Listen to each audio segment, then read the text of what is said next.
Let me do that again. Okay. Hello, everybody. Welcome, Orville Nation. Welcome, Joe Lau, Steph, Supreme Heretic, Drew, Kathia, Stephen Klein, Mr. Lundell's Groovy Movies.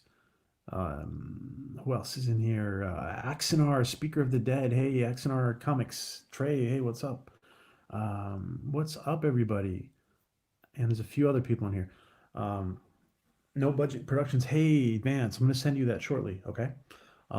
Hey guys, how are you? Good to thanks for joining us. Um, okay. Oops, it looks like I got. Alrighty, there we go. Great. So happy Saturday LATCHKUM to everybody. Um, I think what we're gonna do is we're gonna watch. So I started a little late because I was working out the sound.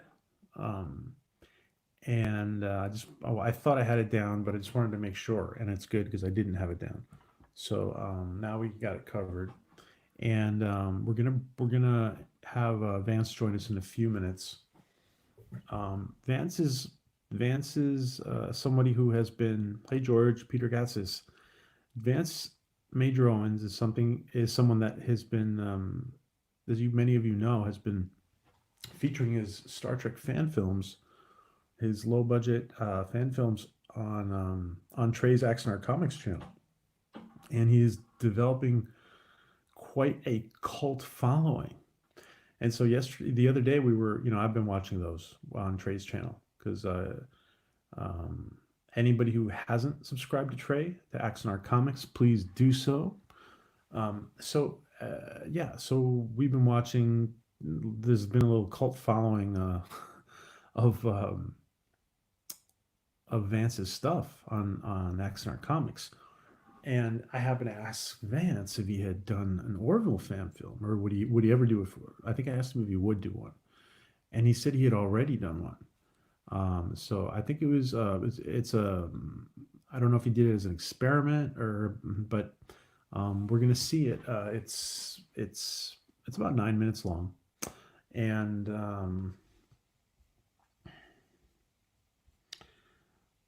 thank you, Trey. It's about 9 minutes long. We're gonna see. Let me send the link to Vance. I was just making sure that everything was working right before we were bringing him up. And guys, Steph Little Page is going to be putting in the chat. You guys know who Steph is. Steph is Captain Robert's significant other, Captain Robert April, our colleague on YouTube, and she's going to be putting into the chat. It's either a GoFundMe or PayPal. I think it's a PayPal or a GoFundMe link for Captain Robert, and for both of them to they need to get their housing. I don't know if it's VA housing or I don't know what it is, but right now, but they need to get their housing. So if anybody can help, I know some of you have. So thank you, everybody who has. And at the very least, if you can't help out, tweet it out. Go to Steph's or Captain Robert's. You all know Captain Robert. Go to their Twitter, and I'm gonna put Steph's.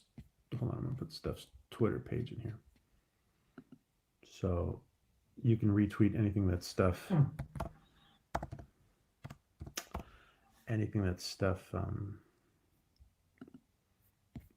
puts out. So this is Steph's Twitter. I'm putting it in the chat. Hey Jet, what's up? Hey Elihu. There's this 30-second delay between the PS4, YouTube app, and the phone. Are you watching this on three things? Thanks, buddy. I appreciate that. Elihu's trying to get my visualization up, I guess. I love you. Thanks, Trey.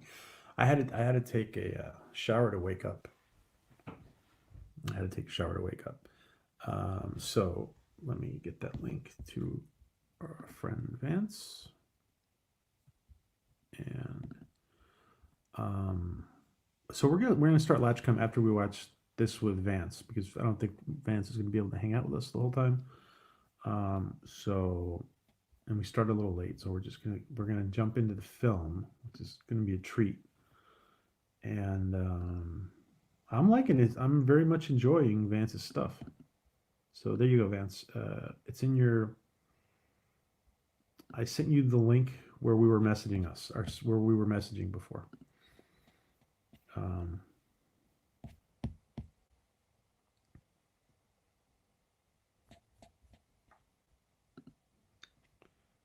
yeah.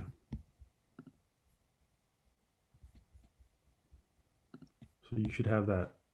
You should have that link in our texting, Vance.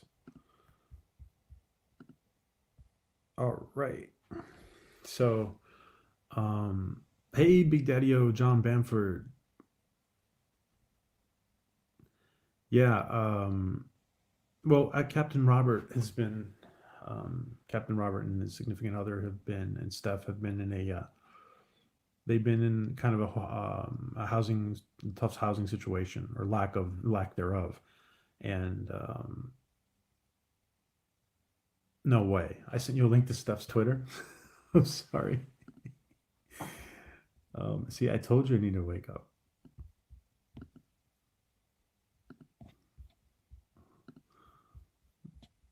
Let's see. Sorry.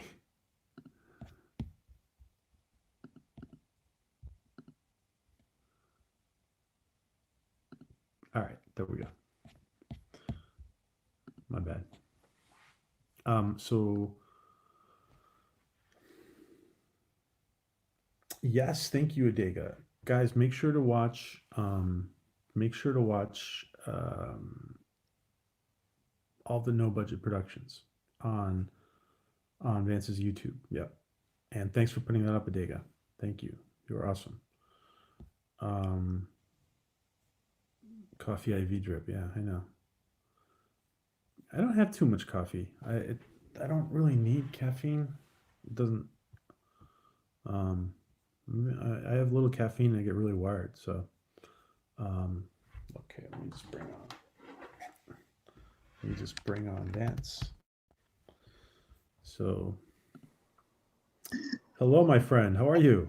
Oh, finer than frog hair, brother. Thank you for joining us, and thank you for this special treat of I guess it's a is it a premiere online of your film? Well, it was a while ago till the whole FTC COPA thing for YouTube happened. Then I put everything on unlisted, and I was like, oh, nope, I don't care about nothing. So Okay. I republicized it, just for you, so you could go look at it. And Oh, thanks. so yeah, because like I was kind of paranoid of everything, and I had kind of forgotten about the film till you were kind of you know asking about it, or kind of poking around, and I was like, dude, I've done an Orville fan film, like, dude, check it out, because I was kind of geeking out about that, so yeah. And you had asked a couple nights ago on Sci-Fi's channel when it was released. It was February of 2018, so that was Oh wow. yeah. It was what, and this after right after season one, I guess, or during season one? Yeah, No. I did it. Yeah. Yeah, at the end of season one, and I did it because I had stopped doing my original thing of Star Trek fan films, and I originally was going to just walk away from Star Trek fan films, and I wanted to do something, at least kind of dip my toe into the Orville ones, and I didn't have a uniform yet, and my initial plan was, if there was enough positive reception to this, to do this one and then grab an Orville uniform and then continue the stories on, like planets with an Orville uniform, so that I could continue doing stories kind of like I do with the Star Trek fan films. So I mean, because you can always continue stories doing stuff like that, fairly easy, with away missions or whatnot. So that was my initial plan, and something I could still do if I ever chose to do that, because those uniforms I think are like $110 or $106. Like they're fairly cheap. So Yeah, they're attainable. yeah, yeah. um, let me just say thank you to Trey for connecting all of us. And Trey's doing an amazing job. Trey's monetized now, guys. So I'm gonna ask you guys all a favor, and give for Trey to give more and more and more of what he wants to give. Just drop him a super chat every once in a while. Now that he can. So Trey, thank you for connecting Vance and me and all of us. Yeah, the thing he's done. Yeah, I'll be honest with you. In December, I was kind of burnt out yet again. Because it's when you do this like consistently, like it's easy to get burnt out. And even when you're doing like YouTube videos all the time, it's easy to get burnt out. Of doing something. Yeah, how did you guys Especially, connect? You and Trey, how did you? he works for, or he not works for. He had done a film. As like a background extra for Josh and Victoria. They do the Avalon films. And I work with Josh and Victoria. And we co-work together. But we had kind of mingled a little bit there. And so just kind of talking back and forth and just seeing the positive vibes from that guy, I was like, man, I just wanted to, I gravitated towards that, because I like positive people. And the more positive I got from, positivity I got from him, I was like, man, I love that dude. And now we really do talk every couple of days. I always try to reach out and he always reaches out, and his watch parties like really kind of give me that shot in the arm to continue writing more for next October when I go shoot again. So he really kind of lulled me back into fan films yet again. So I love that dude a lot, man. Like a lot of respect for what he does. And you're right, he does pull a lot of us together to continue to create the positivity for this community. And then there's a lot of negativity out there for haters just to hate. And what this dude brings to the table, like he says, shoot, I'm paraphrasing, but it's basically, like talk about what you love, and don't bash what you hate, The guy's so smart, so. Yeah, Trey, thanks. Thank you again so much. And guys, Trey is doing something amazing at Axonar Comics. He's really bringing everybody together.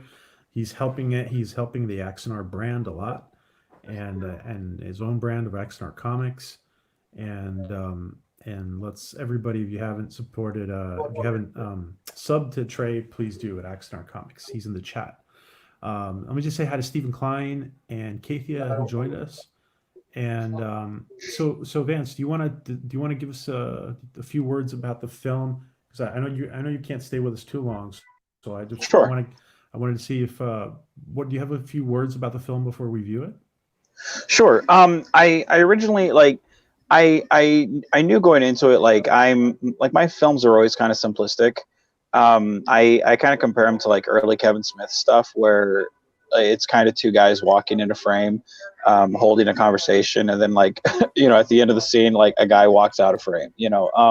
Like I don't have a lot of camera angles and stuff, and it's pretty simplistic. And that's not saying that there's not a story there, because I think that's probably where my films excel is the story.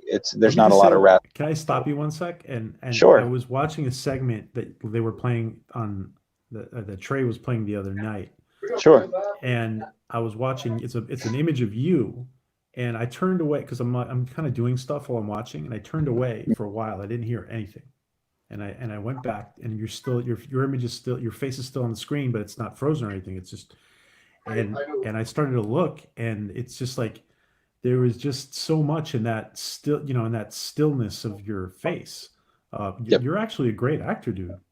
Oh, well, thank you. Thank you. You sat there for like I don't know how long, 30 seconds, and it was like there was just so much in that 30 seconds. Well, I think that like I've been known to be like the guy who does like long pauses, and like I kind of wanted music to be there to kind of draw you in, but like in that moment, like for like what you were talking about, the arc that I had with that actress, that was initially what drew the actress in, because she's a good friend of mine. Her name's Chrissy, and I told her, I said, hey, I want to have this character arc, because Menard is a character who, he originally in the TOS era, he had a wife named Emily, and he it's basically like that perfect relationship. He just adored her. And in the Next Generation era, I was like, I don't want to have another character where he's remarried again and he has the perfect wife. I was like, I want a flawed relationship with a character, and I want this to be where he's with someone who's basically too good for him. So it's basically, he's going to basically put his career ahead of his woman, and it's very apparent. Like in the very first film they're in together, it's very apparent, like, this relationship's not the best relationship, and it's you can tell, like, oh man, you're uncomfortable, but you're not really sure why. And then maybe 10 films later,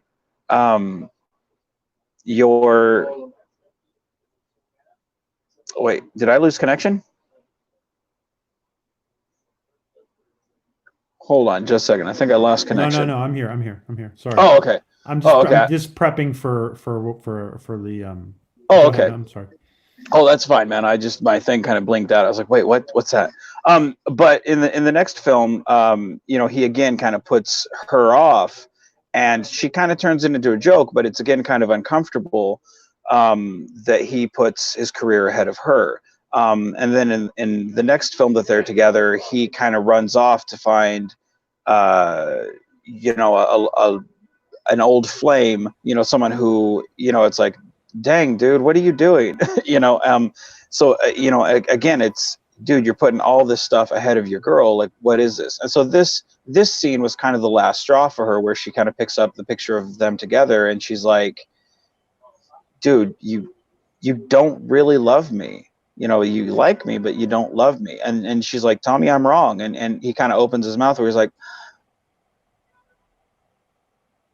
and it's like I told her, I was like, this is the moment where if we linger on moments, it's okay. Because real life is like that, where you want to say, no, dude, you got it wrong, but you can't. And I told her, I was like, this is where, like, you tell him, like, I'm not Emily. I'm done. Like, this is it, and this is what drew her to that, and I really wanted this to be the moment where it's like, this is where you realize, like, you're too good for him, and I really like films that are like that, because people, like, life is kind of tragic sometimes, we don't always get the girl, and things aren't always like that. So we should really appreciate what we have, because it's almost like, after she hangs up on him, it's like he realizes, dude, I messed up, and I screwed up, and I like stuff like that. So I'm really glad that it was able to draw you in. So totally, I appreciate it. Totally. So do you want to? Do you want to comment anything before we start on? And it's called The Mariana's Trench. Well, the Orville fan film. This film takes place before the first season of the Orville, and it basically takes place before Ed has taken over captaincy of the Orville, because I knew, okay, I want to tie this into Orville, and I have to do this in a way that, I don't have a uniform, so it's basically going to be me in a hoodie, because that's kind of my character. And this is Menard, but it's Menard in the Orville universe. Because I've played Menard in the TOS era, I've played Menard in the TNG era, I played Menard in the Kelvin era, and so I was like, this has got to be Menard in Orville. Dude, but he's going to be Vance. That's an awesome idea, because people are dying for a crossover, and the only people who could do a crossover would be a character that would be in both fan films. That's amazing. Yeah, if you look at Menard in TOS and a lot of the Constar, like, he's in red and blue, which is, like, usually what I wear. And then if you look at Menard in the Mirror universe, he's in green and blue. So you can easily tell, like, who he is just by looking at him. And if you look at Menard in the Kelvin, he's in yellow and black, which is a nod to the Reverse Flash. And then if you look at Menard in the Orville, he's in gray and black, which is a nod to Batman. So like everything's like a nod to like comic characters, because like when you look at comic characters, like colors define like the mood, and I really felt like the films should also kind of reflect that. So again, like symbology is really important to me. And so this film, it takes place before the Orville, and I really wanted this character, instead of just being like, hey, look how clever I am, I'm a guy in front of a green screen. Like I really wanted this, at the ending of it, I really wanted this to kind of be important, where these guys are friends. So of course there's, you know, a reference to Ed. There's of course there's reference to Ed. There's reference to the friend of Ed. I forget his name right offhand. And then at the very end, when he's done making Gordon, that's it. Yeah, that's it, Gordon.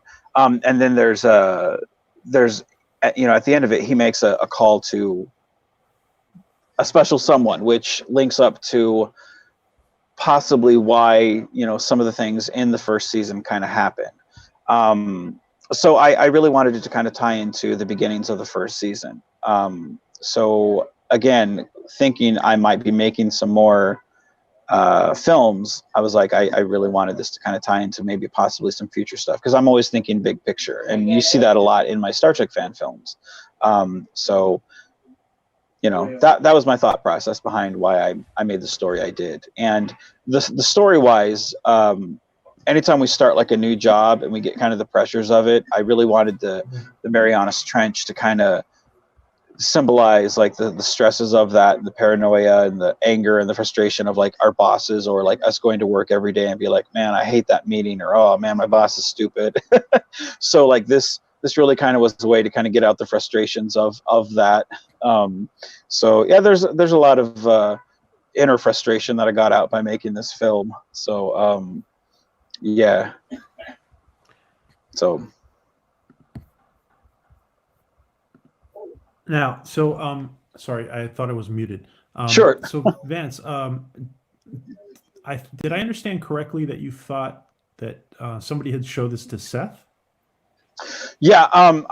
If like George, or not George, Gabe Corner, I think is how you pronounce his last name, said when he had worked for them, he had shown Seth, and I had asked what he thought of it, and I never got a response back. And I think I asked like one more time, but I didn't want to bug him. And again, I never got a response because he was doing other stuff at the time, so I just kind of let it go.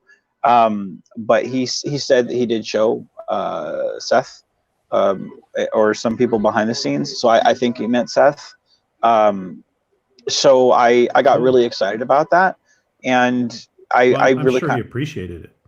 I'm sure he's like the guy seems like a really laid back, easygoing guy. He doesn't seem like one of those like uptight guys by any means. Of course, if you've seen Family Guy, he doesn't seem like way. So I was very flattered that someone that I highly respect and admire has seen my work. So and I have no reason to think that Gabe would have misled me to say that he showed him. But I was kind of curious as to like, hey, what did you think? But that's kind of humbling, if that was the case. So yeah. Yeah, and I'm sure like regardless of what he might think about the content, the fact that somebody had, because you probably have been, I mean, I would assume you're either the first or one of the first Orville fan films that he may have seen. So. That any of us have seen. Yeah, like that was the thing. Like before I grabbed credit for being the first, like I searched long and hard for. That sounds dirty. Like I really did before claiming credit for the first Orville fan film. Like I searched for, hey, has anyone else done this before? And yeah, I was the first one. And like I was pretty happy about that, because I was like, especially with the uniforms out there and available, I didn't understand why no one had done it before. Because to me, it seems like super easy. Like everyone has a cell phone, everyone has a pretty much camera available. Like it's not that hard. I don't understand why nobody's doing it. And then it's kind of what I'm doing with my Star Trek fan films, is showing everybody like, guys, even if it's not the greatest, you know, camera work, like you can do what I do. It's not hard. So, Yeah, you know, and if your actor is good, in this case you and some of your colleagues, it can be quite convincing. You can definitely get into it and be absorbed into it. I was. well, and that's the thing, like the way I do my, like I grab people that are on my work, and like I'll just hold my camera and I'll read the script to them, you know, and I'll tell them how to emote, and I'll tell them how, you know, I need it done. Like none of them ever have to memorize anything, because that's really intimidating to a lot of people, because they're like, I can't memorize anything, or they'll get stage fright. I'm like, man, screw that, because I've been there. Like I work 60 to 72 hours a week. I don't have time to memorize a lot of stuff. And there's certainly, with the amount of films that I knock out, I don't have time to memorize that much stuff. So I don't expect them to.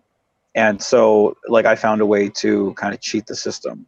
And it's like if people were to approach stuff from that perspective and stop taking themselves too seriously, they'd get a lot more done. You know, it may not be the most professional way, but you'd get a lot more done, you know. Well, And so I would agree with you actually. If they're gonna keep playing that role in your films, why don't they just why don't they just immerse themselves in that personality and just let them be themselves and act upon, and that's what you're letting them yeah, do that, right? Basically, yeah. yeah, that's exactly, like I don't, like the only time that where they're ever kind of not 100% them is maybe the first time, because I and that's if I've never worked with them Sure. before. But outside, like outside that, like I write to their, like who they are, and I write to their strengths. And like 9 times out of 10, if they have an idea of like, or you know, if they're doing it, like I let them basically kind of improv what they're doing, and I read the script and like, try it this way, do it this way. Oh, okay. Like, and if they're doing it a certain way, I'm like, yep, I like it, let's do it. You know, but I don't ever say, you know, I don't ever force them into something. Like there are some directors that are like, no, no, no, no, no, you have to be this way, and you have to get all the wording right. And I'm like, screw that. As long as you have the emotion behind what's being said, like say it how it feels right. Like the way I explain it to people is, if the scene is this, I'm sitting in the captain's chair and you're at Sulu Station, Mhm. and I'm like, report, and you're like, there's a warp core breach in progress, and I'm like, all hands abandon ship. Say that's the scene. Say I say report, and you're like, the warp core is going critical. I can still say, all hands abandon ship. Like, to me, you didn't say the line exactly, but you still got me to my line. I'm okay with that, because it doesn't matter. Like, we still got the scene out and it's good, and I'm like, that's a perfect take. You were still in character, you still got the point across, and I'm happy with that, and that's fine. But the only time I'm ever like, nope, it's not going to work, is if I'm like, report, and you're like, the transporters are offline. To me, it's like, I can't say all hands abandon ship, because that doesn't make sense. So to me, as long as it makes sense in the world, I'm happy with that. And my actors trust me, and it only takes like maybe 5 minutes for them to get that, and we're good, you know. And again, Wow. I'm the guy with the script who's reading the stuff to them, and if it doesn't feel right on set, it doesn't feel right, and what does feel right, and let's go with that, you know. So Well, I have I have a couple of people who would volunteer to be in any of your films, I think. So well, and just that's so the you thing. know. That's, dude, I all they got to do, hit me up on Facebook, I'll put you in something. Because like the thing about my films, like if they can't make the trip, dude, record yourself on a cell phone, like I am right now, you know, on screen. I'll put you on the little TriViewer thing, and you know, if you don't have a uniform, you know, go buy one on eBay for like 20-30 bucks, or if you can't afford that, okay, wear a black t-shirt or something that's appropriate for that scene. I'll still put you in. Like the thing about me is, like, the way I build my audience is, you have friends, so when you're in one of my films, you're going to show your friends. So that's how I'll build my audience, is because you're going to go show them, and then hopefully they'll subscribe to my channel. If they don't, at least they were entertained for that 5-10 minutes. Yeah. And I'm excited to get to work with somebody new, and hopefully we get to build an interesting character and have some fun. To me, I'm not worried about I love your numbers. grassroots approach. I think it's ingenious, actually, Vance. Well, to me, that grassroots approach is what got me to meet Trey, what got me to meet Sci-Fi Nation, got me to meet Ambassador, got me to meet Adega, got me to meet you. Like I was tickled to death to be like, Orville Nation, I want to talk to him. Like I like your numbers are larger than mine, but you've been doing this for a shorter amount of time, I believe. And again, I have no idea about numbers. None of that makes any sense to me. Well, we were And psyched to talk to you, so I'll tell you that. oh, well, then we're equally as geeked out. Absolutely. To me, it's like, for a film that I have, honestly, I watched it again today just to kind of get fresh back up on, to discuss with you. But I have not watched this film in probably a year and a half. And to me, it's like that's kind of the joys of what, the YouTube stuff has been, these live chats and actually interacting with people. And man, that's what this, it may not be the 35,000 or 40,000 or 50,000 people. I may not have the largest of audience, but man, I have the best time. I may not be at 20, 30, 40 conventions a year, but man, I have the funnest times getting to geek out with people and talk turkey. I love it. It's so much fun. So it's a thrill, man. I love it. How often are you going to conventions? I stopped doing conventions a couple of years ago when I had my son. That was one of the things when I stopped doing Trek films. I stopped doing those because I wanted to focus on being a dad. And I've done a few panels, and because I was asked to come and I was asked to show my films at conventions, and they were in Oklahoma, SoonerCon, and it was fun, and I did enjoy it, but I wanted to step away from things and focus on Royce, which he's my world. I love him.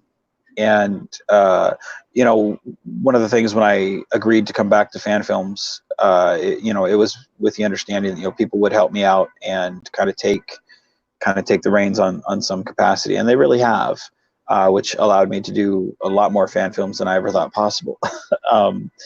So that's been a huge strain, but or not strain, it's been a huge weight off. But I don't really do conventions. I kind of here maybe a year or two will start taking Royce to conventions, because I know when he goes on set, he enjoys seeing a blue man with an antenna or a person with Vulcan ears. He's used to that, so I can't wait to take him to his first convention.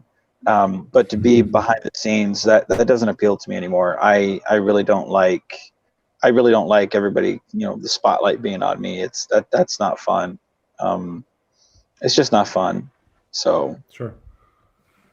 Well, let me say too that one of the things that attracted me to drew me to you was the fact that we've been throwing the idea around a lot about Orville fan films, and there's basically, as long as you're basically not making money, they're okay with it, and the guidelines are basically just don't make a profit. That right now, yep. that's the policy. So I think that there's a lot more there's a lot more opportunity making Orville fan films than other fan films. Well, I should say Star Wars fan films they're pretty hands off as well, as far as corporate is pretty hands off with Star Wars fan films. But one of the things that really drew me was the idea of kind of your philosophy about how doing things, because we were kind of headed in that direction, and we're growing slowly, but at some point we were going to start, and so I'm very much in harmony with how you do things. So I was pretty impressed and in great admiration of all you've done in that scope, in that area of fan films. Well, I appreciate that. I've always been one of those. I've always been one of those people where it's like, less is more. I'd rather be one of those people that kind of tries to stay under the radar and show my friends like, hey, I did this, and just, you know, Vance, you said it. Less is more. Like yeah, all we've been getting from recent Trek is sometimes it's just like I don't know. Sometimes you need like it's Dramamine and seizure warnings to get through it's mind numbing. a movie. Yeah. Um, it's kind of like when you watch Revenge of the Sith, the opening for that. I enjoyed the DS9 battles to retake DS9 because like you understood when a Reliant class got, the S kicked out of it, Yeah. because you understood. I mean, we all kind of remembered the Wrath of Khan. You're like, oh, I know what ship that is. When an Excelsior class got the warp missile blown off of it, in the battle. It's like there was enough ships where you knew that there was a lot of ships, but there wasn't too many where you're like, I don't know what's going on. But when you tune into Revenge of the Sith, the opening of that, it was so much going on where you're like, man, I need to start taking my motion sickness medicine, Yeah. and And it's it's just you know what? It's not and it's sorry, Vince. It's not so oh, much you're fine. it's not only so much what's going on, but it's it's like the camera because like in the Kalon battle that they did, I don't know if you saw in Identity Part 2, the Kalon battle season 2 in in um in Orville. Like Mhm. if you can see what's going on, it's better than this constant um camera moving like J.J. Abrams type stuff. Like you're not appreciating what's going on. Not only you're not appreciating, but the way he does things is what's causing that motion sickness. Well, that battle right there, I mean, oh my God, that that I mean, that forgive me, I'm not too good on my episodes. That's the one Yeah, you mean where the Kalon attack battle? Yeah, yes, yeah, that one, that was their best of both worlds moment.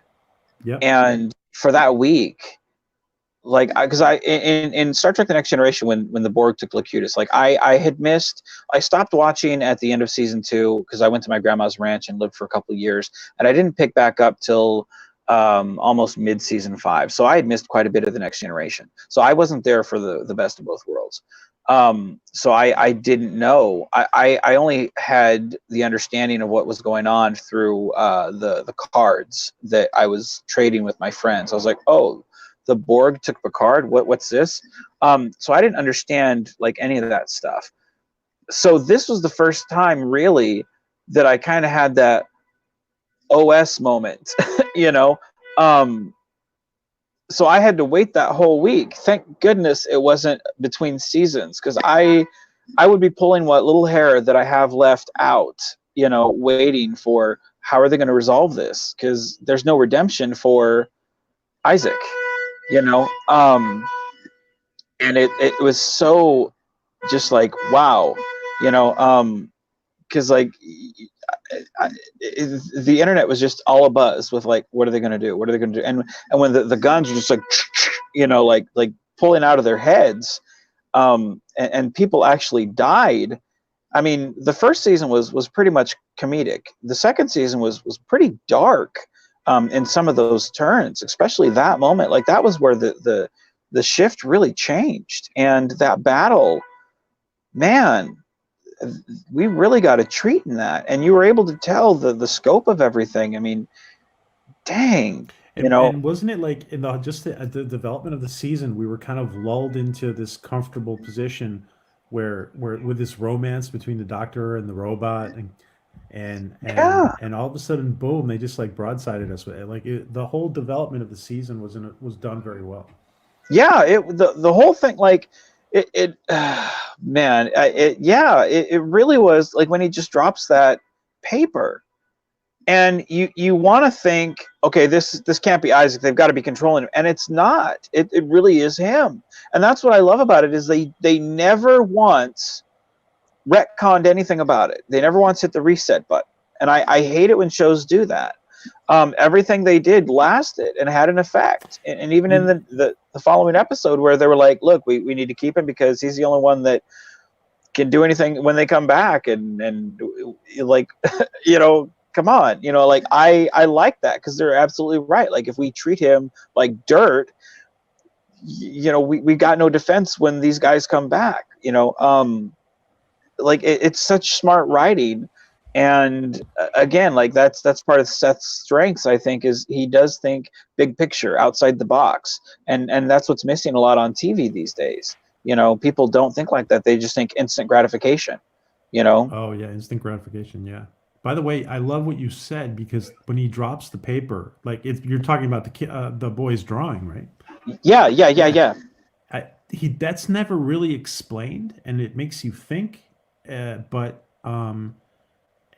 like you keep thinking, why did he drop it if later he's okay with later he comes around and helps everybody, his crew, and saves his crew? Why did he drop it? I mean, I think he dropped it, but it wasn't evident at the first. But I think he dropped it because if he comes out with it, the other Kalon will think, maybe he's too attached to one of the humans or something. Or It could be that, or maybe he still doesn't quite get it, or maybe, like it's one of those things where it's like it really, like, they do enough to leave the audience questioning and enough to talk about it. Or, I mean, if it was Data would have taken the drawing because Data's, he's human enough, but this isn't that. And I love the Hmm. parallels between the Next Generation, where in the second season the helmsman goes to the engineering, and same thing with Orville, and the security Yep. officer is no longer on the ship. They get a new security officer. Same thing in the second season. They get a new security officer. Like there's enough parallels where, like, it's different enough, but they do kind of the same story, but they do it differently. And same thing here. They have their own version of Best of Both Worlds, but they do it different. And I love that because it's kind of like, Seth went to CBS, was like, hey, I'd like to do a version like I'd like to do Star Trek, and they're like, no. And so it's like, all right, I'm going to do it. I'm going to do Star Trek anyway. It's kind of like his way of giving the middle finger to them and being like, I'm still going to do Star Trek, and he did it. He did his own version of The Cage. He did his own version of Best of Both Worlds. He did his own version of Tasha Yar. Did his own version of Geordie LaForge. And he did it with a P corner. I mean, that's awesome. So the only thing I really wish they would have done is when they're standing on the cliff while that one dude's peeing, like a gust of wind needed to come up and hit them all. Like that would have been like, pretty cool. That's But funny. Well, we got to go once a year to Mockless, so I don't know. maybe it's next year, huh? It's Come next on, year. Seth. Come on, if you're watching this, Seth, give us a gust of wind. So yeah, that would be. Yeah. Listen, I don't know how long we got. How long do we have you for? I'd say probably about another. Let's see, it's 37. I'd say probably about another 20 minutes or so. Okay, so maybe we should get into the film Sure, so we can talk about it before you leave.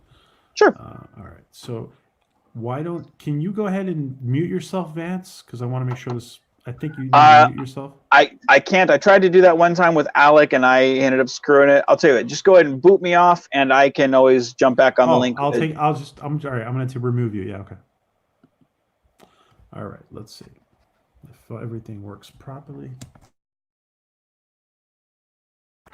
Sorry, folks. This is the first time I've done this live, so except for okay.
Hey,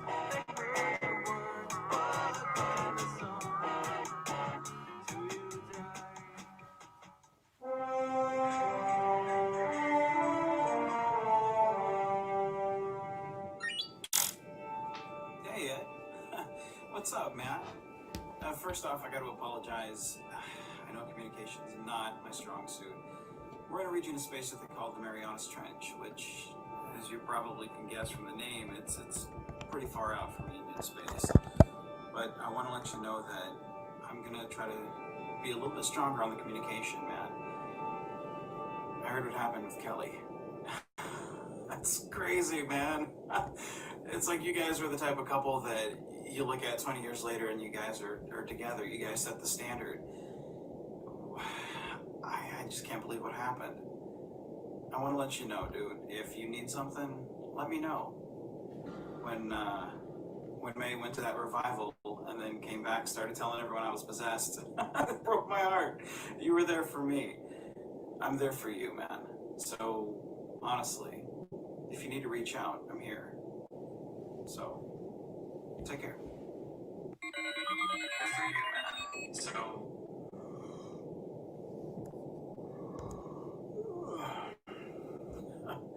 I swear, getting out of bed sometimes just ruins the whole day, you know?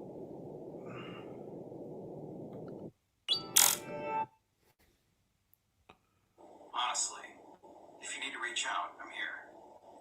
So, take care. So.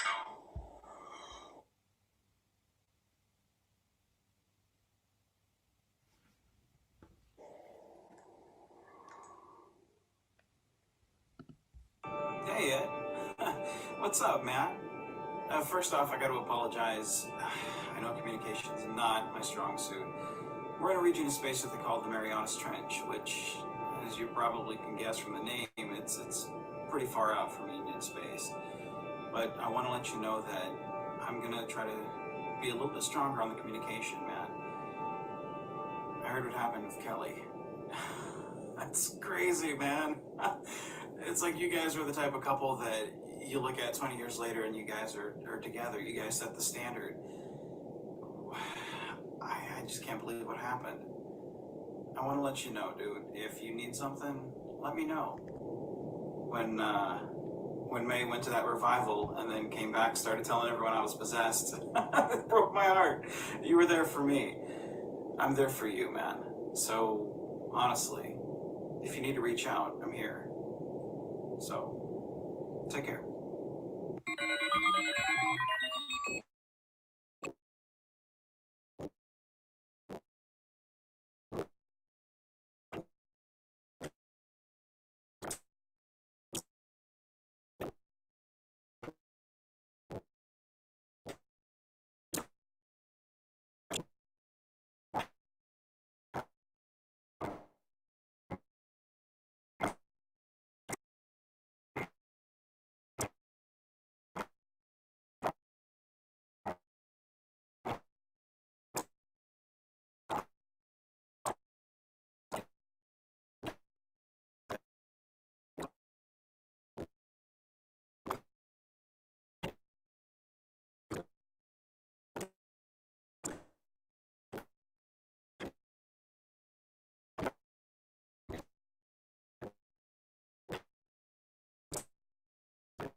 I swear, getting out of bed sometimes just ruins the whole day, you know?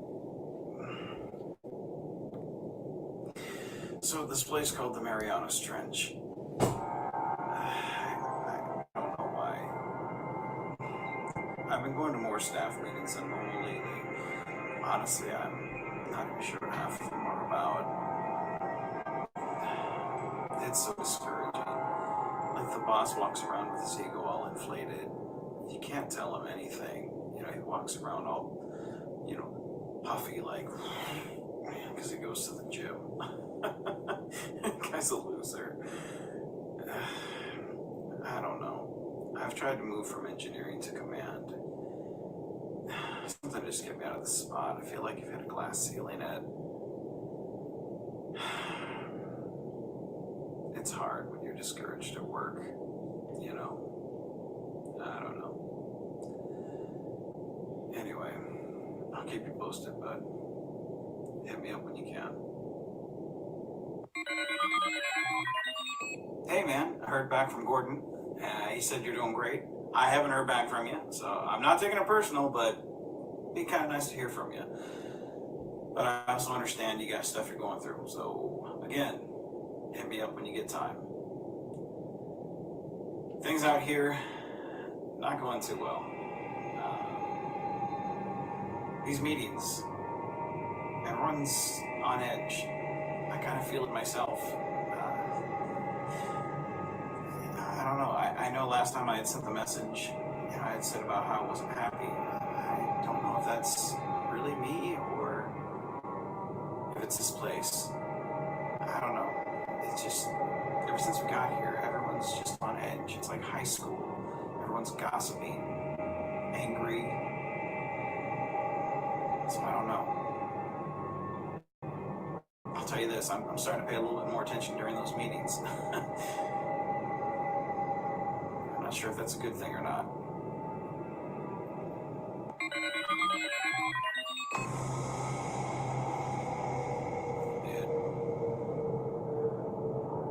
I've made my first official report today. This place, I don't know what it is, but it's a place of darkness. I've tried to warn the union to let them know not to come here. Unless we can figure out what's going on. Everyone in the ship. I don't know who to trust. I've got a plan. Honestly, I'm a little scared. I always tried to lay low. But these people are counting on me, man. It's like you and me used to do. Think outside the box. So, I've got a plan. I hope it works. I'm running out of options here. I've even been drinking water out of a vodka bottle just to fit in. It's bad. So if I don't get to send another message, Ed, you were a great friend. You inspired me to do things. I'm only able to do this because of your friendship. You believed in me. It's time I started believing in myself.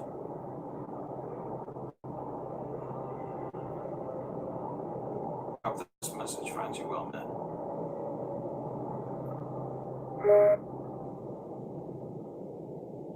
That's the beat. I gotta go. Wish me luck. Hey Ed, how are you doing, man? I just gotta tell you the news. We saved the ship. Little smarts, some ingenuity. Too much running for this fat man, but we got it done. I say we, man, because honestly, you're a good cat. You've inspired a lot of people. You've done a lot of good, despite all what the haters say. Like, honestly, your friendship means a lot to me, and you don't know how much you've inspired people. If it wasn't for that, if it wasn't for that inspiration, I wouldn't have been able to do this today. Seriously. Tip of my hat to you, brother. Who knows, maybe I'll even be the next captain of the ship. Captain Derek Menard. Sounds weird, huh? Hang in there. I know you might be a little discouraged, but honestly, you've affected a lot more people than you realize, Ed. If you need me, call.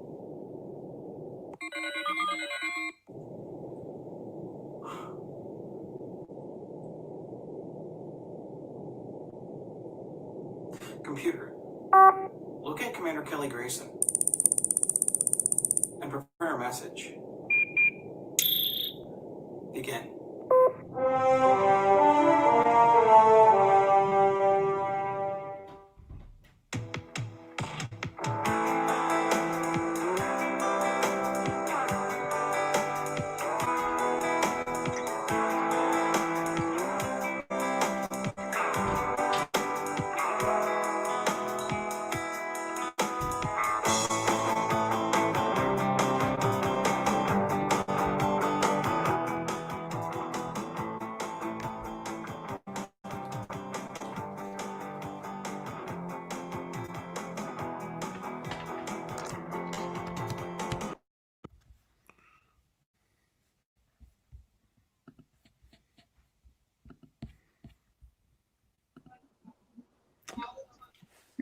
Hey, Vance.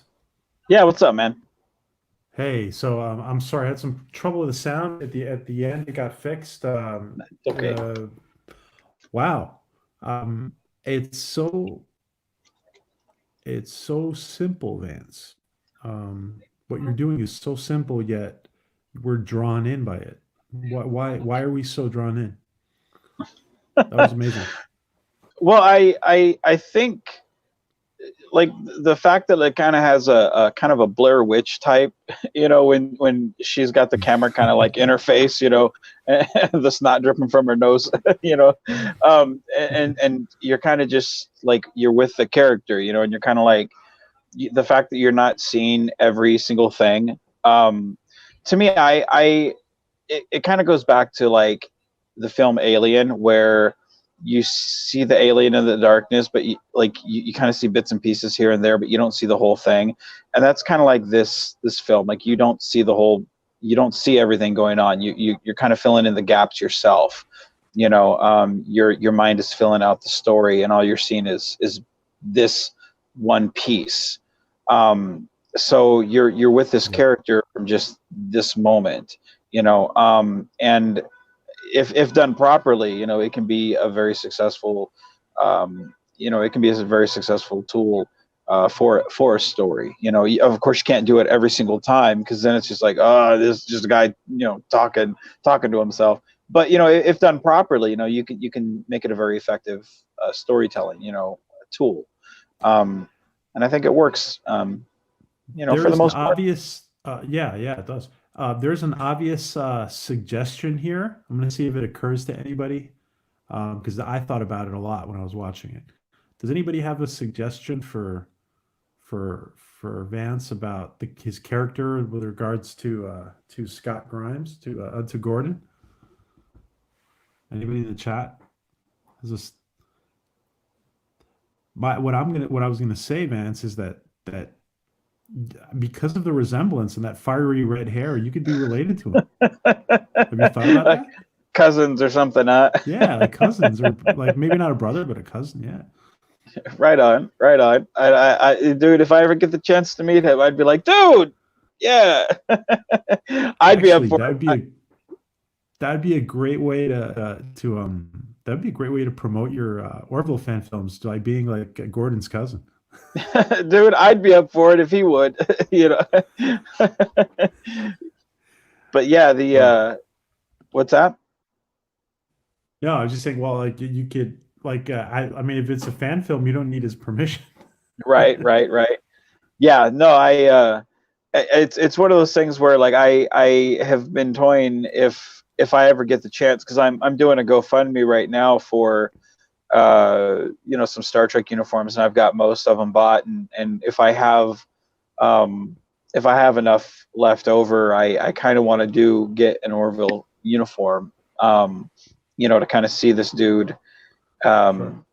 to kind of see this continue. And I've kind of discussed with a couple of other Trek producers, hey, what would you think about doing, with this Orville uniform? Would you want to see your character in an Orville uniform? If I were to do something like this, and every single one of them, I won't say which ones, but every single one of them have been like, yeah, we'd love to, because I think it would be fun to see, the Orville uniform on a TOS bridge. I think that would be kind of fun. And just to see that crossover. That's interesting.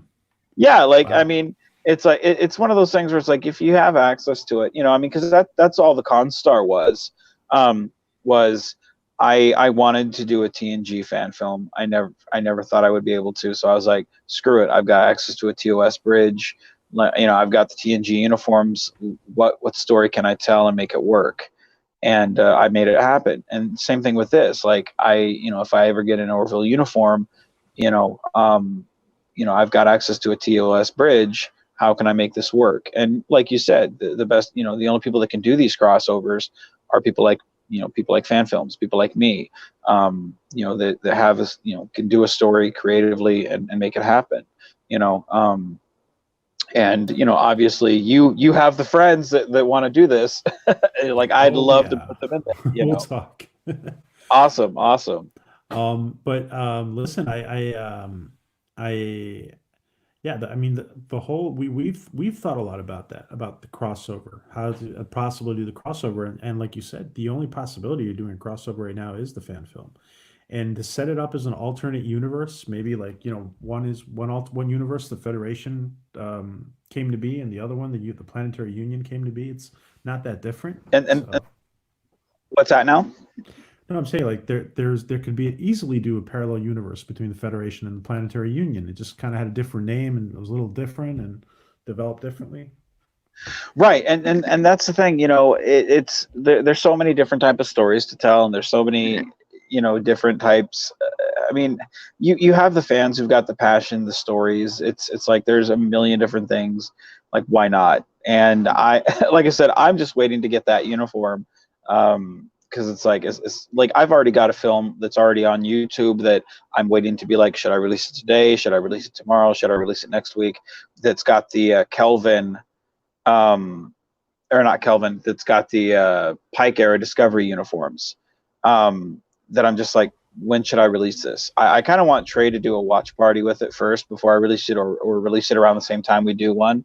Cool. Yeah, like it's like, but it's like as soon as you get the uniform, all you got to do is record it, and then just put it online, and it's like that. It's that easy with the Orville, and again, you've got the people who have the passion to do it. It's that simple, you know. Yeah, I'd love to see it happen, and I'd love to see. I mean, I'd love to help make it happen, if the opportunity presents itself, So Wow, that's very absolutely. exciting. Wow. Listen, I'd love to talk more with you. I don't, whenever you have to go, you just let me know. Well, I should probably skedaddle because my bosses might be like, "Where's our paperwork?" So I Okay, should go, probably go. skedaddle. So, but Well, thank you for having me Vance, on, and thank you. It's been a real absolutely, treat. absolutely. And if you like, please hit me up for something if we can ever collaborate on a future project, or if you have an idea for something. Like, man, I love doing stuff like this. And I'd love to work with you on a future project, no matter how small or whatever, or how big. Like, man, I'd love to work with you, man, because like Likewise. I love positivity. So right on, man. Absolutely. Well, listen, thank you, Vance. It's a pleasure, and you have a great night, and good luck. Have your work be light work.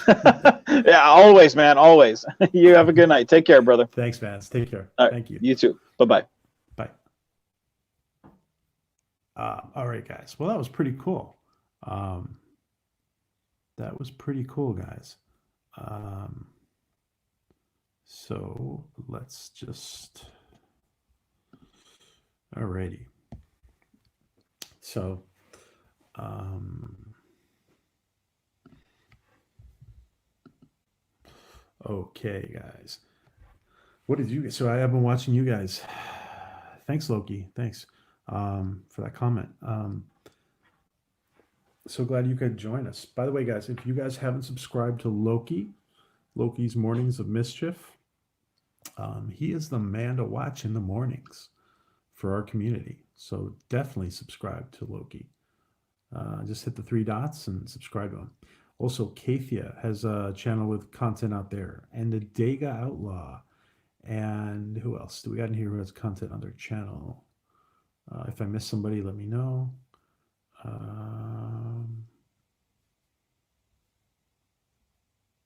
right, I'm not seeing anybody else who has content on their channel.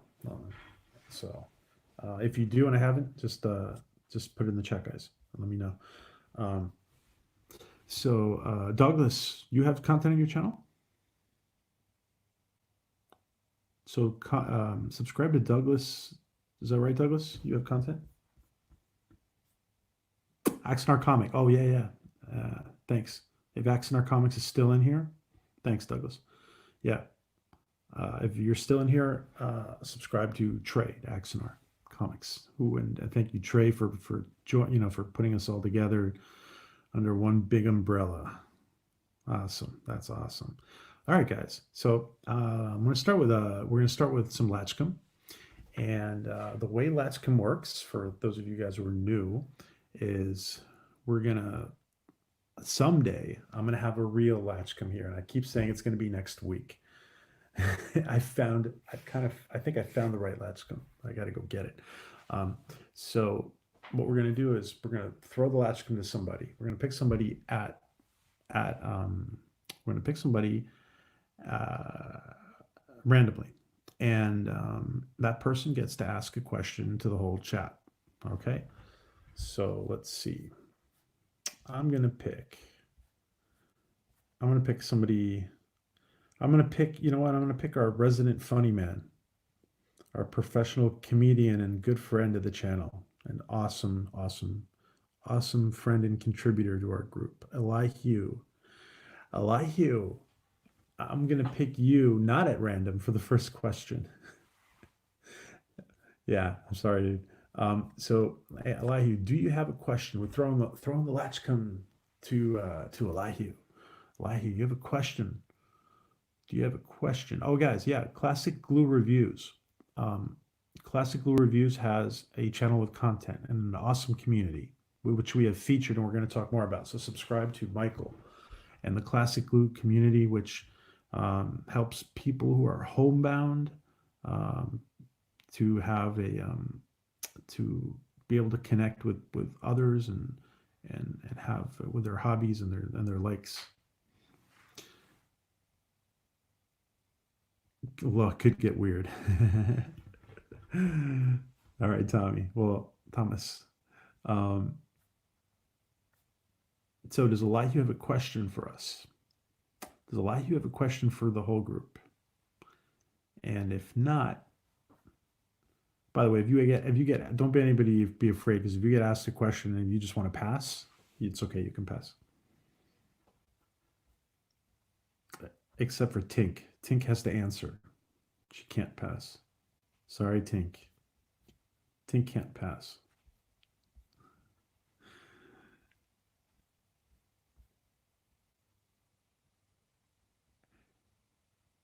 So Steph just posted, yeah. Oh, that's right. Captain Robert's channel.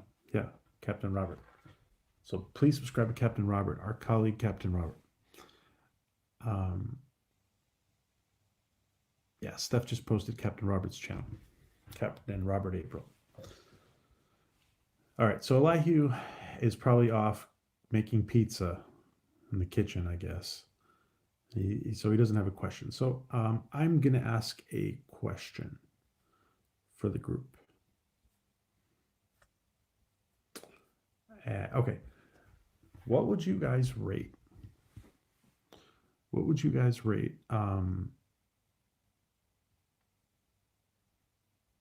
From a scale of 1 to 10, what would be your average rating for average? So an average rating for an episode of season 2 of the Orville. The reason I'm asking this is because there's been a lot of talk with Picard lately, and the original TNG took a while to get to find its footing, right? So the Jet Screamer says 42.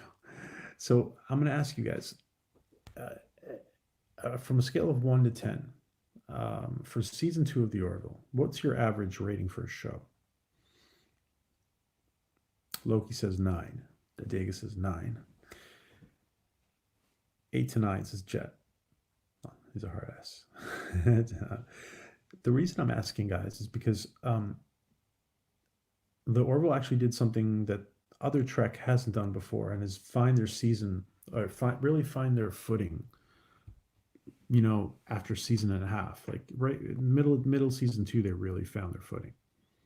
And it's usually been around season 3 to 4 in traditional Star Trek series. At least that's kind of like the common consensus. So let's see. Thomas Connolly, Truth Solid 6. Mr. Lindell's Groovy Movies 7.9. Stephen Klein 8. I remember this is an average of all the episodes, guys. So there's going to be episodes where you'd give a flat out 10, and that's going to be my follow-up question. Big Daddy O, John Bamford 9. Great. Now I'm going to ask a similar question, and then we'll pick somebody. If Elihu's not back from making pizza. Oh, Elihu, I just walked back in to turn off PlayStation. Heard my name. Oh, okay, okay. All right, Elihu, enjoy your Chinese New Year parade. Stephen Class says, but yeah, part 2 is a 10. I'm gonna ask you guys, yeah, if you guys can name an episode of the Orville which you would give a 10 to, what Orville episode would you give a 10 to? As a follow-up question. The Jet Screamer says the Isaac stuff really impressed me. Timeline stuff was awesome.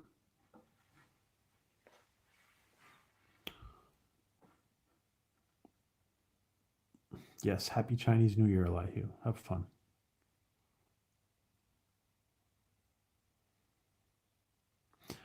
So I would give it 10. Well, there's several episodes I would give a 10 to. One of the episodes I would give a 10 to is the one where Dr. Finn and Isaac start dating and hit it off. And I forget the name of that episode right now. That's one I would give a 10 to. Jet Screamer says the Dolly Parton episode. Yeah, that's the one with the krill. Oh no, sorry, no, that's the one with the female Mocklins. Yeah, Jet, definitely. Classic Blue says, "Oh, Gordon's girlfriend." Yeah, Gordon's girlfriend. The on the where he gets the he recreates her on the holodeck from her iPhone. Yeah, totally. Big Daddy says finale was awesome. Loki says second part with Isaac. Second part with Isaac. Oh, the second part of Identity with Isaac. And the finale, 2-parter. Yeah, absolutely, Loki. Alara's final episode, I think it was called Home. Yeah, Mr. Lundell. She's freaky. I like her, says Jet. The jar of pickles at the end did it for me, says Mr. Lundell. Jet says she's freaky. I like her. Speaker of the Dead. Anything with Charlize Theron. Yeah. No complaints. Speaker. Steph says, oh, the Dolly Parton episode. Yeah, that's the one with the female Mocklin. Yeah, the female Mocklins.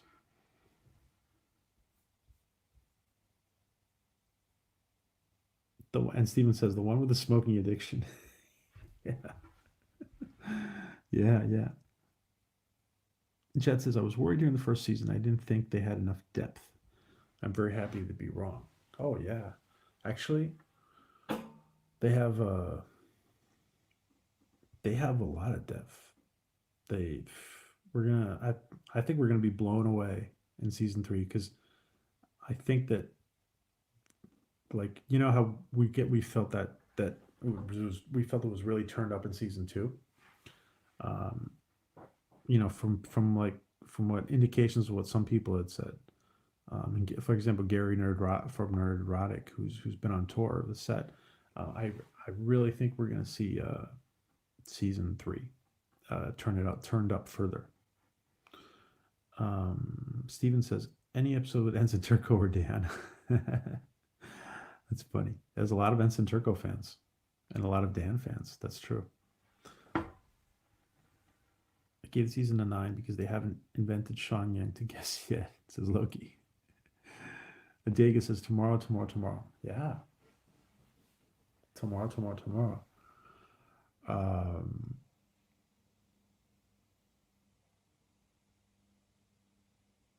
Was that the finale or was it the? Yeah, it was the finale. Yeah. Hugh's gone. Yeah. Big Daddy says the female Mocklins. Yeah. The holographic girlfriend. Yeah, that was fun, dude. Listen. The holographic girlfriend was such a simple. It was basically on the holodeck, and between the crew. It was very simple episode in many ways, but it was extremely intriguing. And it was interesting because they brought us, well, I mean, Star Trek has done this too, but they brought us to the past without time travel.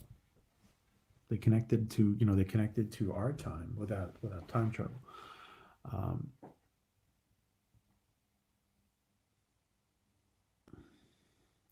The Bortus and the porn. Yeah, Steph. The Bortus and the porn, yeah. Mr. Lundell says, since Orville will be exclusively be on Hulu, I'm looking for things to ramp up a couple of notches.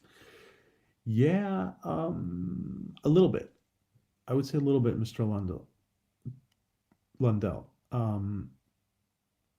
A little bit, not too much, because they don't want to now. Even though they can go ahead and do certain things, they're only. I think they're just going to dabble a little bit because they don't want to. I think they don't want to They don't want to fix something that's not broken. So I think they're just going to do little tweaks with regards. They basically said they're going to try to keep the tone pretty much the same, even though there's a few things. Like, for example, did you guys see? I don't know if you guys saw it, but they shared a couple of cut scenes from, like, there were scenes that needed to be cut. Like there's a season from season 2. There's a scene from them like playing on a golf course on the holodeck, and there's a couple of more scenes. I think there's 2 or 3 scenes that they released that were cut because of time constraints from corporate television, broadcast television. No F words or sunglasses. Yeah, they're not gonna be dropping the F bomb all the time. If they do, it'll be, yeah. Listen, it's all about the writing. If it's done properly, you know.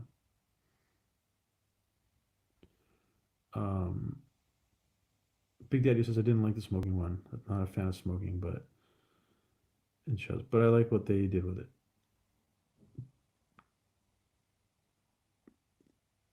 Downside of smoking. Yeah. Well, oops, I'm falling behind. Bortus and the cigarette mustache was the funniest. The cigarette mustache was funny. Loki says it'd be interesting. Yeah, classic glue. It'd be interesting if the Mocklins have a civil war and it mimics the Klingon civil war. Yeah, that would be interesting. But over the rights for females, yeah. That is interesting, Loki. Stephen Klein, I like one Gordon friend that escaped from the Krill better than the Gordon.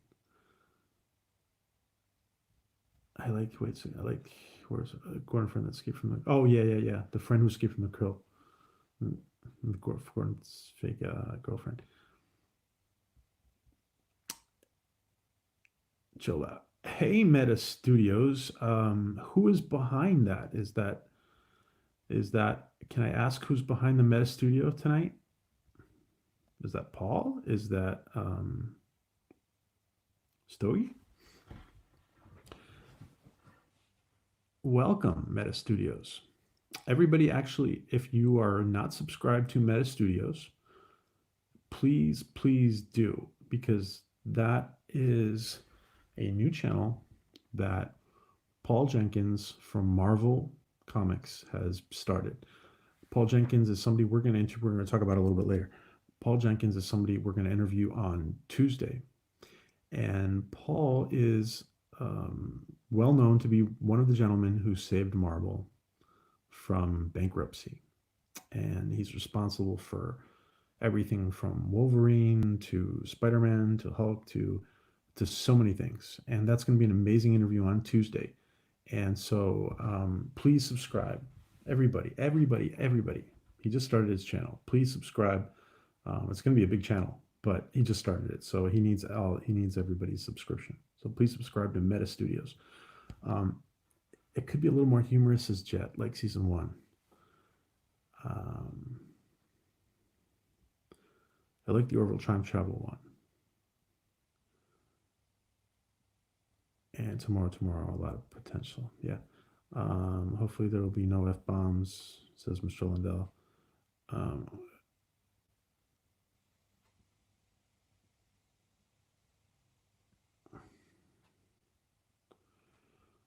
Another one I liked was when Ed and Kelly hadn't gotten together. Things came out when Helen, yeah. Hey, George Peter Gatsis. George Peter Gatsis, who is our friend of the channel. He's going to also be with us interviewing Paul Jenkins, and I'm at Meta Studios. So please subscribe to George. And George is relaunching. George is launching Joe King 2 comic book. You guys have to. I know some of you guys have seen the interviews, so you guys have to subscribe to George if you haven't. Okay, so I'm going to randomly pick somebody. Let's see. I just kind of scroll up and down and see who's Big Daddy-O. So Big Daddy-O John, who doesn't have a problem with F-bombs. If it's not the kids watch the show.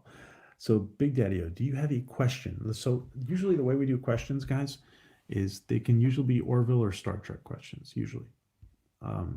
So any Orville or Star Trek question that you want to ask the group, go ahead, guys. Any Orville or Trek question, Big Daddy-O. Do you maybe have a question that you want to ask the rest of the group? And it should be something that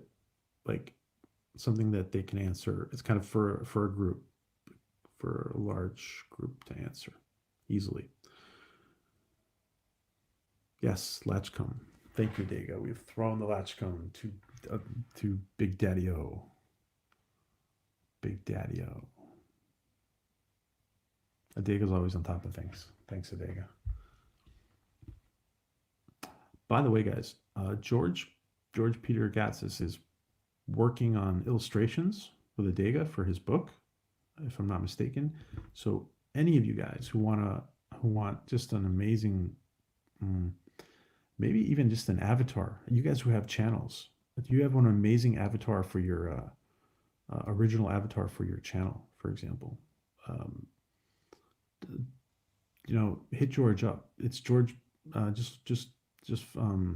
will put his Twitter in here too. Okay, Big Daddy-O has a question. Star Trek question. Great. Who was the first actor to play a member of all three of the major alien races in Star Trek? Good question. Wow. Loki says Mark Leonard. What do you guys think? Don't give the answer yet, Big Daddy-O. So Loki says Mark Leonard.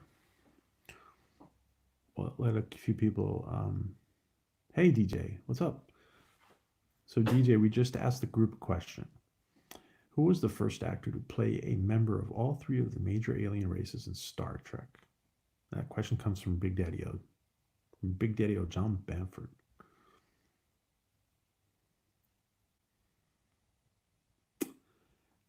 Jet says Tony Todd. So those are two good answers, guys. Two good answers. Tony Todd and Mark Leonard.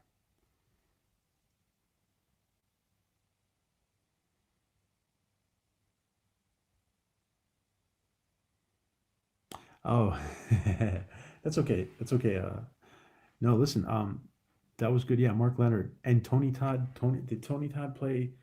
Tony Todd. So Tony Todd's played. Well, he's played so many people. By the way, you guys know Tony Todd played Jake Sisko as an adult, as an older man, right? As an older Jake. Well, a very old Jake. Tony Todd is an amazing actor. Great. That was good, Loki. Yeah. No, that was a good question. I like that, Big Daddy-O. That's okay. I'm going to go and pick another person.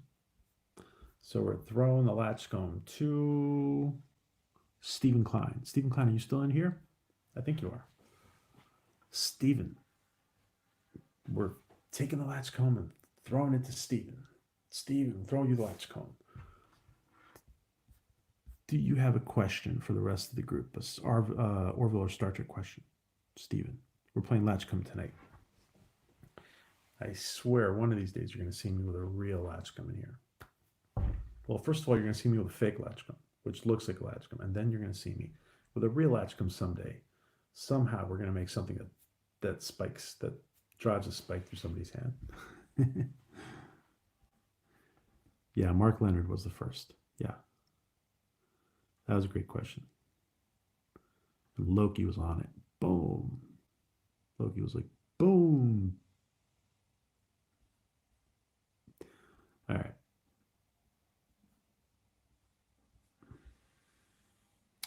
So Stephen Klein. This is Stephen Klein. We're going to give Stephen Klein another minute, and if not, we'll ask somebody else. So that was a great video we just saw, guys. That was a great.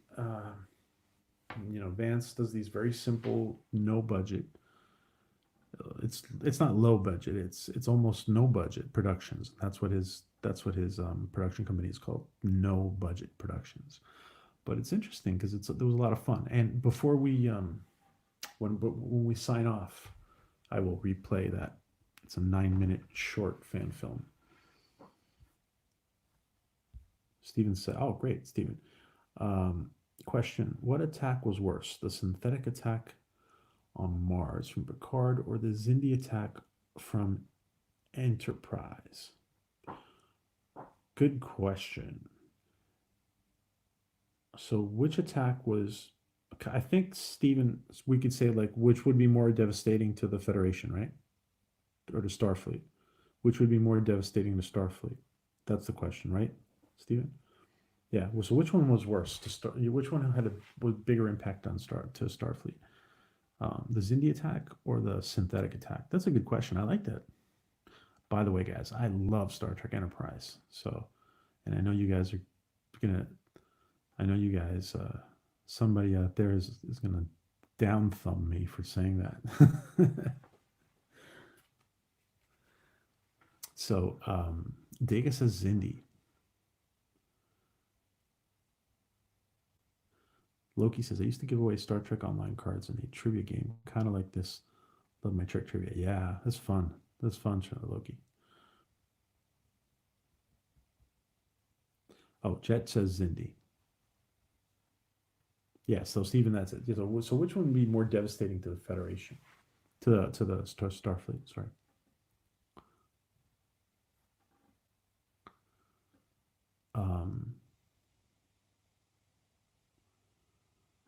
DJ says death count. I think Xindi, but Mars would be bigger for the Federation. That's a good answer, DJ. Classic Blue says why. Oh, why about Enterprise? Oh, Classic Glue. We gotta have a conversation. I'm just kidding, Mike. I really enjoyed Enterprise as well, says Loki. The Xindi attack came before the Federation. Yeah, it's really the impact on Starfleet. Well, Starfleet was there. Mars attack was more devastating on the Federation. There was no Federation. Yeah. So Starfleet, guys. Starfleet.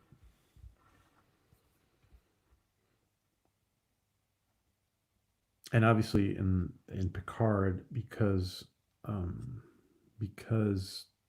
Starfleet's is a member of the Federation, and that's Scott Spatula 2020. Mike, what are you saying? My Scott Spatula 2020. That's funny.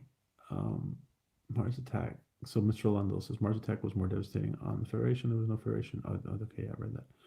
I think the Xindi attack was worse, as had more casualties, but Mars was more devastating to the Federation. Again, okay, I read that. I love Enterprise as well. Commander Tucker will forever be in my dreams. You guys saw Connor Trinneer's shout out to us, right? You guys have seen Connor Trinneer did like one of the first people to shout us out. Was the attack on Utopia Felicia equal to Pearl Harbor? That's an interesting question. The attack on was the attack on Utopia Planitia equal to Pearl Harbor, says Michael. Speaker Dead says, I love Norm MacDonald as Yaphet. Steph says, I remember Enterprise came out. The big debate on Trek was whether or not Connor had a Woody. I think we're going to find out the attack on Mars was an inside job. I think so too, Jet. To be honest, yeah, I think you're right. Um, so Big Daddy O says the Orville, the Xindi attack was a bigger threat to Starfleet as they could have destroyed everything they had succeeded with Mars's. This one planet Xindi had more. Yeah, I'm gonna have to agree with my answer to this question is kind of along the lines of what Big Daddy O just said. I would think that I would think that all right. So Starfleet existed. The Federation didn't exist yet. Even though Starfleet was kind of still in its infancy, they just gotten Warp 5 capable not too long ago, and so I think it would have been more devastating in the past, and it's more devastating in the past, for the overall impact. That would be my my answer. Mr. Lundell says, I think Mr. Lundell, Groovy Movies. Do you have content on your channel? Like, do you have an active YouTube channel that putting out content, maybe reviewing movies? Let us know. If you do, we'll get everybody to subscribe. I think a better comparison would be the Breen attack versus the Mars attack. That's interesting. I also like Norm Macdonald's Pigeon. If you haven't seen Mike Tyson Mysteries, go see it. Really, Mike Tyson Mysteries. Let's just say there was a rather pronounced bulge in Tripp's shorts during the decontamination scene. Staff, really? I didn't know that. Okay. Well, you guys go to conventions and stuff. You guys probably hear stuff that nobody else hears. I didn't notice that. I would almost say the Borg attack. I almost say the Borg attack on Earth. All the ships destroyed at Wolf 5-9. Yeah.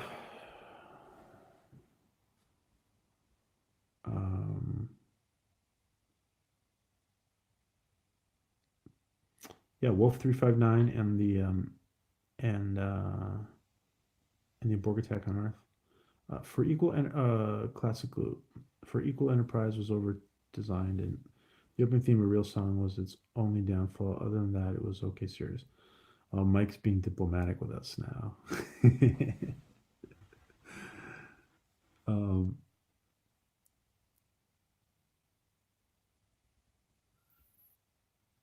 I know those blue underwear are great tripping. I know those blue underwear are great. Trip and T'Pol were hot together. Yeah, there was a lot of tension there, huh? It was indicative of things to come. Just some gameplays, just some gameplays, and a few public domain movies on my channel. Okay, well, do you want subscribers, Mr. Lundell, or do you not care? If you do, I will put people on. Orville Nation, why the Borg went back to the past, destroy the Federation. Yeah, it could have been more devastating. Yeah. Oh yeah, because they go back. That's right. Yeah. Thanks, Big Daddy. I'm just trying to keep up with the questions, with the comments. Borg attack was only 40 starships, but no Federation ships just did local quadrants. That's a good point, DJ.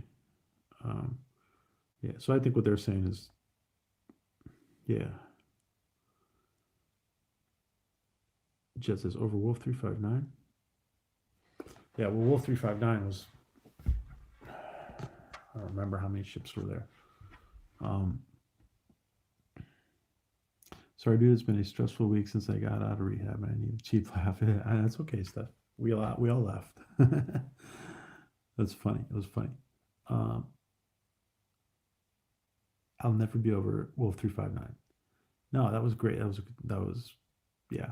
When they get there and there's nothing left but just trash starships from, yeah. Hey Stogie, how you doing? Thanks for joining us. What was more devastating to... All right. Let's take this question.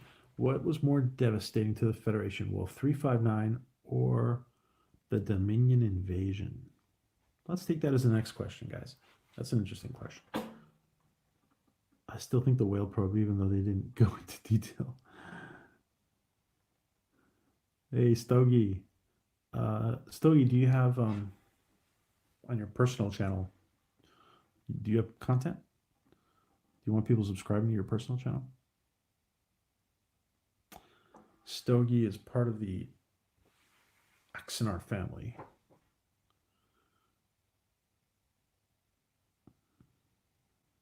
Cheap is my middle name, honey, says chat. That's funny. Loki says the Dominion invasion. Okay, guys, Dominion or Wolf 359? What was worse for the Federation? Guys, so subscribe to Stogie Returns, please. Hit on those 3 dots and subscribe to Stogie. And by the way, guys, Stogie has a lot of... if you look up Stogie Returns on Twitter, Stogie has also, and I will put his Twitter in there too, Stogie also sells Axanar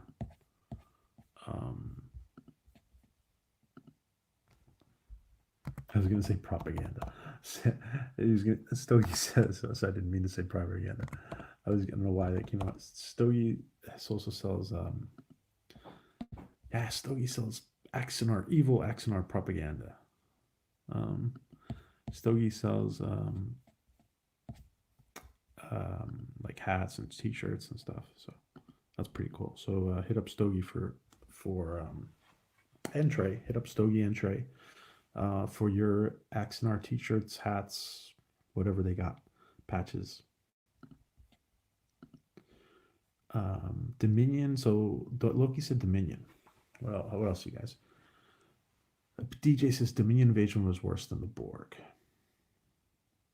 Steven says Dominion. Michael at the Classic Review says the Borg invasion. Steph says a little bit of Trek trivia. One of the hospital interns in Star Trek 4 is currently a news anchor in Denver. Oh, really? That's interesting. Wow. Like, you guys know, like, yeah, those are like the nitty, those are like the kind of things that only people like Steph and Captain Robert would know. That's awesome. Oh, thanks, Adega.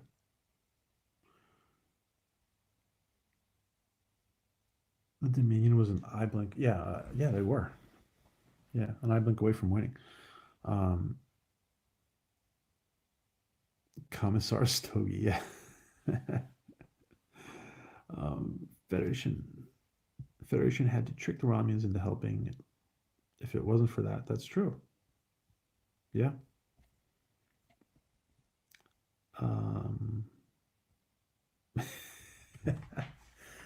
That's funny. Yeah. Stogie is the political officer for Alec Peters. Basically. Concierge Stogie. That was a great question, guys. I would agree with Dominion. However, to me, it was the Borg were more terrifying. But yeah, but I would agree with that Dominion for that question. The Borg Queen was just in a cool, scary movie. Gretel. Oh, which one of the Borg Queens? Which one of the actresses? We have now had 2 or 3 people play the Borg Queen.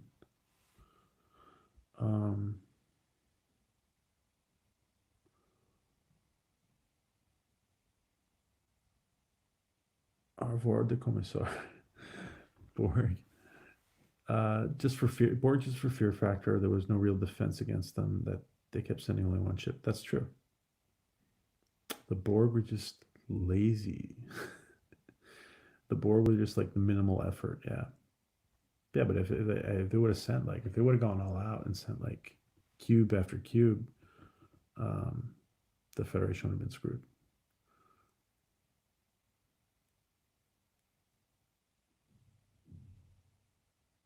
All right. Well, I think Mr. Lundell, it doesn't hurt to get subs for it's up. If you guys feel like subbing Mr. Lundell, go ahead. Um, to support each other. Tom Mustin says Stephanie. He was one of the interns in the elevator scene. I found out when. Oh, really? Was helping Bob with some Star Trek. Wow, that's pretty cool. Thanks for that trivia. That's interesting. That is interesting, actually. Thank you, Steph.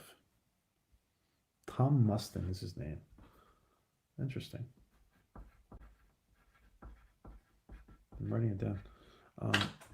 Interesting. Stogie 07. Loki says Dominion War was prophesied by the Organians all the way back in TOS. They said the great powers of the Alpha Quadrant, like the Federation and Klingons, would fight a greater evil. Wow. And where is that? Yeah. Okay. Wow. Okay. Wow, Loki. Thanks for that comment. I love that. The changelings were scary. Oh, scarier, I think you were trying to say, than the Borg Queen. Oh, the changelings were, yeah. Big Daddy, Dominion would lose easy against the Borg. Alice sold it. Oh, Al, sorry. Yeah, Alice. Okay. Yeah, strangely alluring. Yeah. The Borg were overconfident. Yeah. All right, guys, I'm going to pick another person. I'm randomly scrolling up and down and stopping. Alrighty.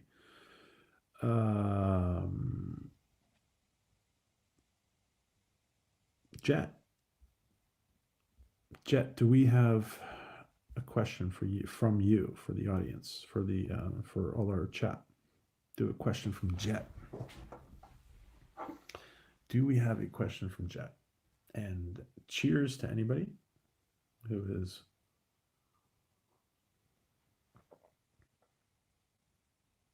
If you have it, cheers. Does Jet have a question for the gang, for our Orville Nation family? And while we say that, guys, don't forget to subscribe to Loki. Loki's having a great morning show, which I am almost never missing.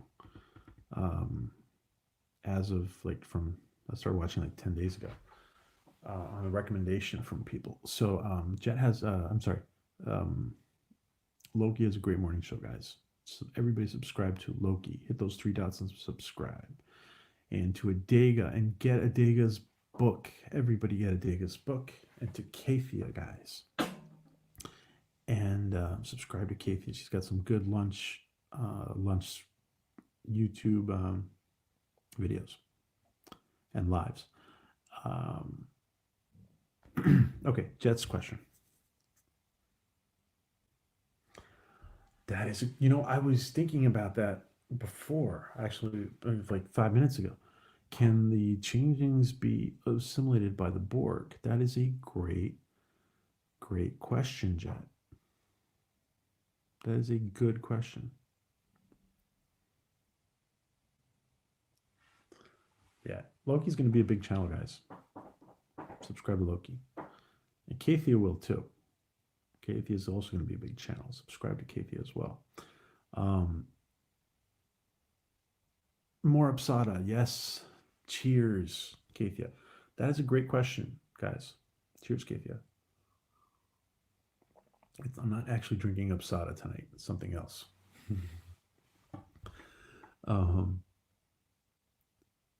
Beer run. Great. That is a great question, Jet. So that is an awesome question. Changelings come on. All the geeks we got in here, we got to answer that question.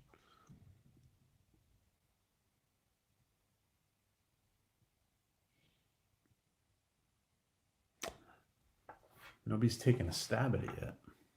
There's a slight lag on my chat.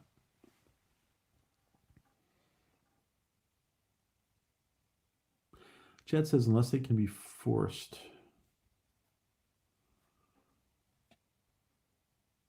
Into a solid form, the enhancements would fall through. Yeah.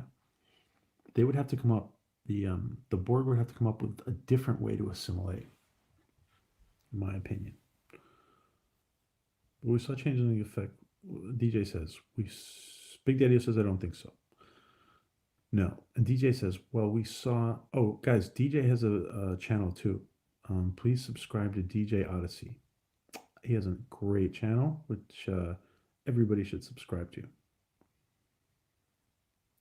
Guys, we want everybody in here, humbly ask to everybody in here to subscribe to everybody else in here who is providing content. That's the way we're all going to grow. We're all going to grow together, guys. Odyssey says, well, we saw changelings affected by one type of virus. That's true. That was killing them. So I would assume nanoprobes could do it as... That's interesting. That's a good point, DJ. It would just be a different... there would be a different way...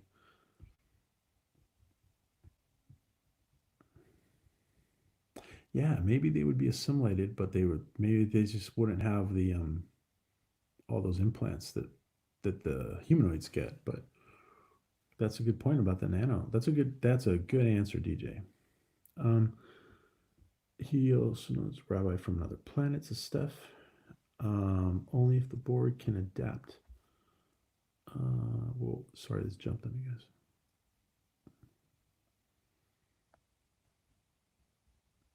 Oh, only if the board can adapt to the changing, being able to shift form, says Loki.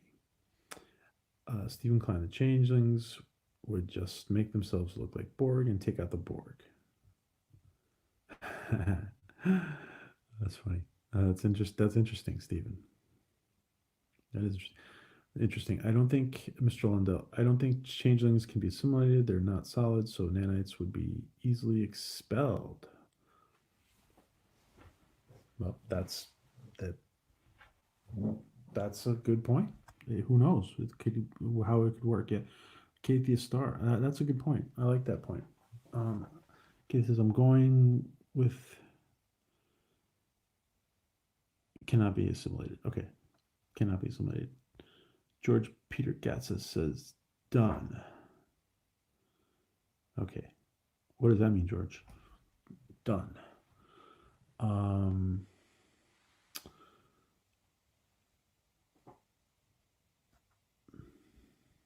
Oh, sub to everyone. Oh, okay. Thanks, George. Big Daddy-O says, Mission Gamma, Lesser Evil, a Borg drone tries to assimilate the changeling. Really? Oh, really? Oh, in the novel, really? The changeling goes through some pain and distress, but in the end it expels an nanoprobes. Well, there you go. It's in canon then. There you go. It's in canon. Great answer. Great questions and great answer, guys. I gotta, like you guys, like we've always said, our freaking chat is the best writer's room out there. No kidding. Like the ideas that you guys come up with in here, man. Jeff Franklin says, greetings. Hey, Jeff. Nice to see you. Wesley Crusher. Awesome, Wesley. Thanks for joining us. Is that Will Wheaton behind Wesley Crusher? Is it?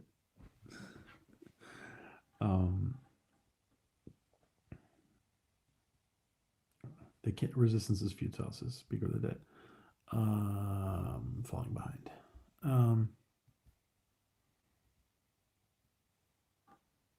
DJ says the virus was killing them off, locked them into a solid form. Oh, you guys have read this. I haven't read it.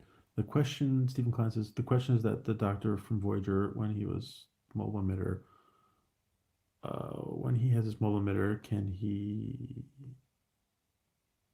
Oh.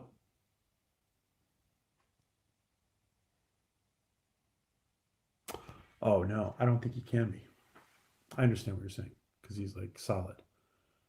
Yeah, I don't think that's a good question. I don't think he can be. That's a good question. Okay, that's a great question, Stephen. Let's take that question, guys. Next question.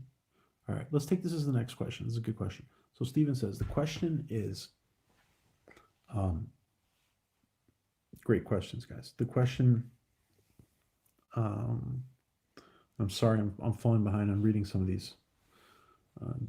You guys are typing fast. The question is that can the doctor from Voyager, when he has his mobile emitter on, can he then be assimilated by the Borg? I have an answer. I have a opinion on that, but let's see what you guys are writing down. So let's move straight to that question, guys. You beat me to it, says Michael. Philip, hey, what's up, Philip? I'm stealing these ideas and going over to Kurtzman's office. Yes, dude, that's what I was thinking the same thing, Phil. Guys, subscribe to Philip Gaming. He has a lot of gaming content on this channel, and Philip is an actor on the Orville. Has been an actor on the Orville. He was in the episode where people were being upvoted and downvoted. I think, what was it called again? And we've interviewed Philip. And now that we're going to start doing replays of interviews, we're going to be replaying Philip's interview every once in a while. Shut up, Wesley, says Steve. Okay, guys. So what about the doctor? What do you guys think? That's an interesting question. Loki says, the Romulan Tal-Shiar and the Obsidian Order created a device that could make the changelings unable to revert into a gelatinous state. So if they could do it, so could the Borg. Interesting. Good point, Loki. Loki is on the ball. Classic Blue says, no, he's just light. Voyager's doctor is a hologram. He cannot be assimilated by the Borg, this says Lundell. Raffle, says Jared.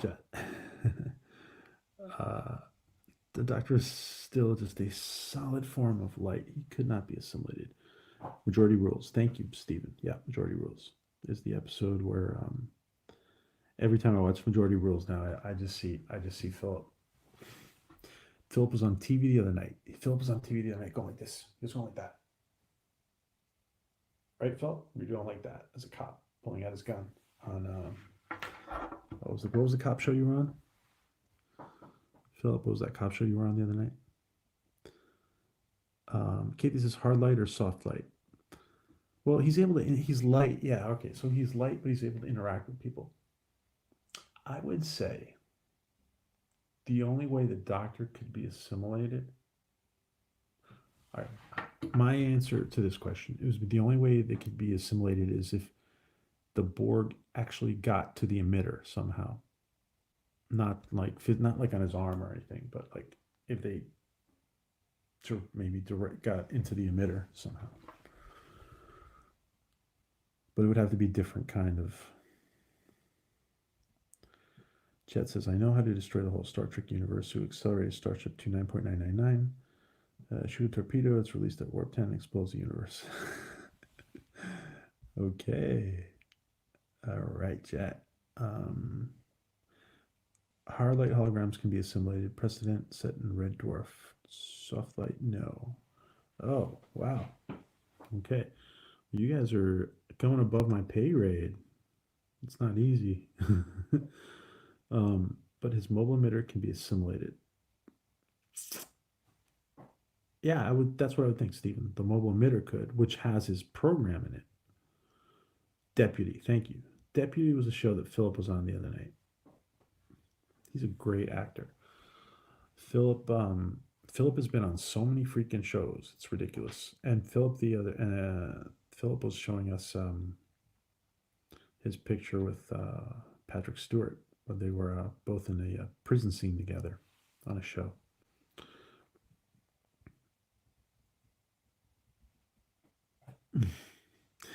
You won, pretty boy, says Kathia. To Loki.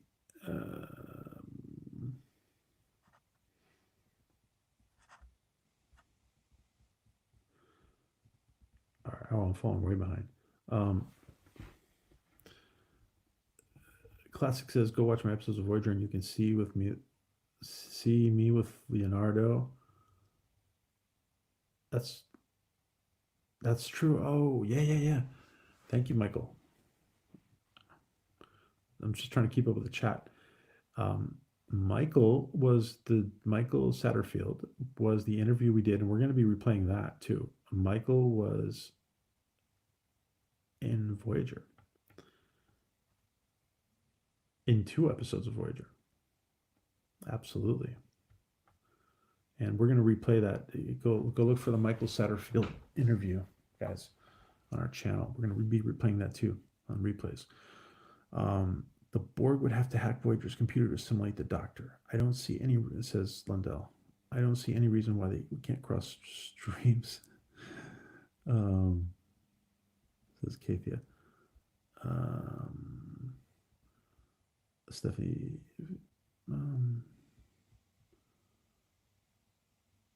The BBC already assimilated the Doctor. That was funny. Dega. But we wouldn't compare Star Trek to Star Wars or try cross-reference. So why Red Dwarf? Yes, they can assimilate his mobile emitter, and has happened. It made a 27th century Borg. It has happened in a novel, Loki. Hologram, no, that's scary. You can't kill them, but they can you. Yeah, Big Daddy, oh yeah. By the way, one of the big things that's coming up a lot with people criticizing the synths and on Star Trek is that the holographic programs for the EMHs, for example, and other similar programs. How is that artificial intelligence different from? People are asking a lot how it's different. The only thing that makes sense to me is that if somehow the difference would be that in Data and the synths, and I don't think the synths are as developed as Data, by the way. I don't think they are. And who knows, they might not be like sentient. The thing that I'm thinking it kind of answers that question probably to me. The only way to answer that would be that being self-contained. Because if you need the whole ship's, like if you need a big ass computer on the ship to have to run the EMH, for example, except for the mobile emitter from the future. But maybe that can't be self-contained in a humanoid size head, right? That's the only. Let's see. Hey, Sarah the Sith.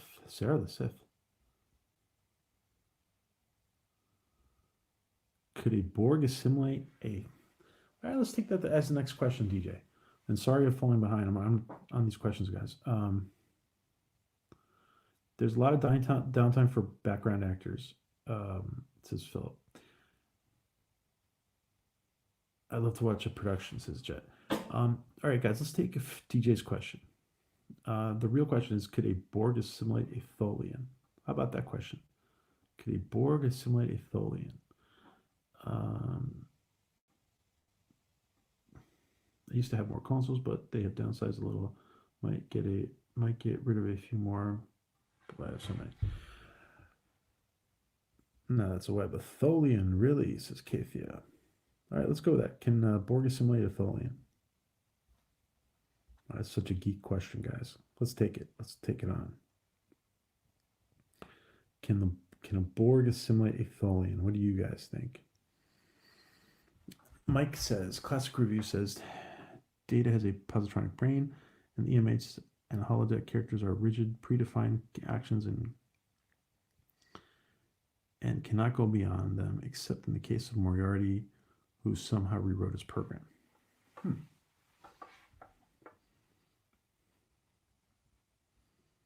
That's an interesting point, Michael. Everybody subscribe to Classic Reviews.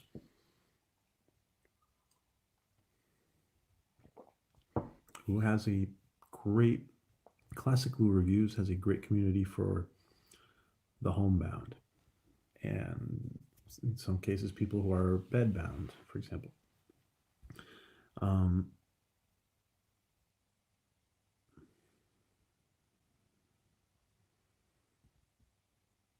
Voyager episode was called One, and it was in the 29th century. Oh, I didn't remember the Borg though. Yeah. Thanks, Loki.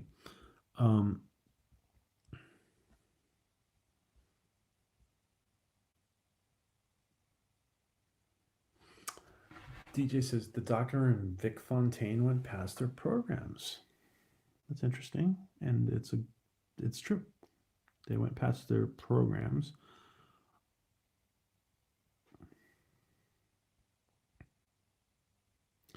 The hologram in Picard was too robotic, considering Voyager's Doctor and other holograms like Moriarty were very human and lifelike. The Picard record hologram seemed less sophisticated and less human. All right, guys, let me ask you a question now.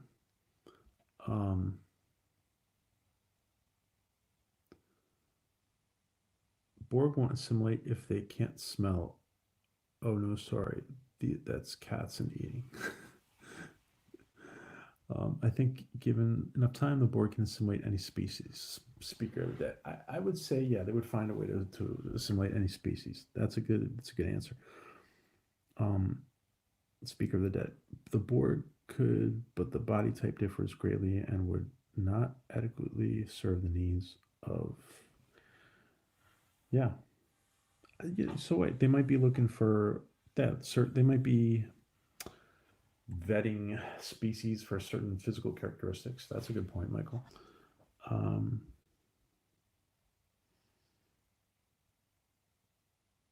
Casey says, the answer is yes, and they would with Frank's hot sauce because they would put that shit on everything.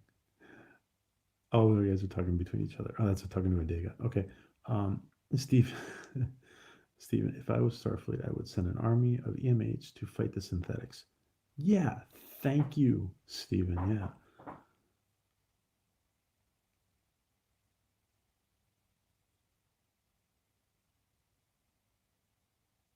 Yeah, do you think they could? Yeah, do you think they would have by now? Would they have been able to back engineer the Doctor's mobile emitter from the future? That's a good point. Yeah. Species 8472 was more than the Borg could handle. That's a good point. Guys, let me ask you this question. What did you guys? Okay, let me ask. All right, let's ask this question in 3 parts. First part of the question.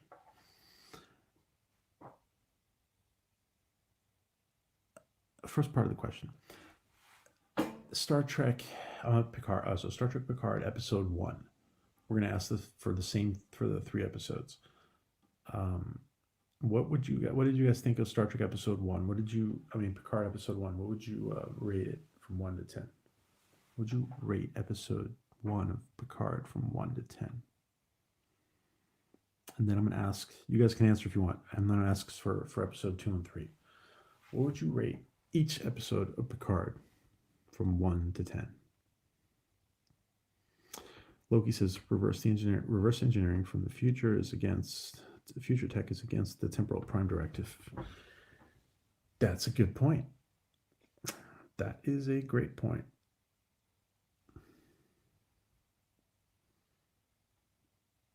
I have a feeling though that technically they should destroy the they maybe should destroy the emitter, but okay, but they don't. All right, so Stephen Klein says 5. Loki says 5.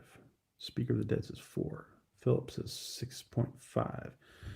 Jetstreamer says 7. So this is episode 1. All right, this is for episode 1.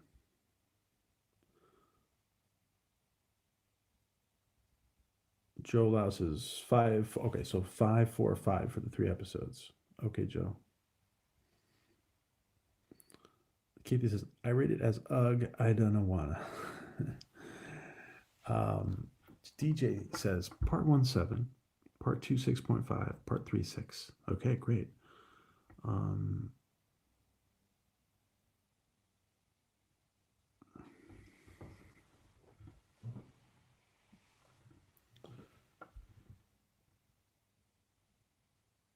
Okay, so Mike gives 2 evaluations for Star Trek Episode 1, Classic Blue review, 8 for action and drama, and 2 for Star Trek content.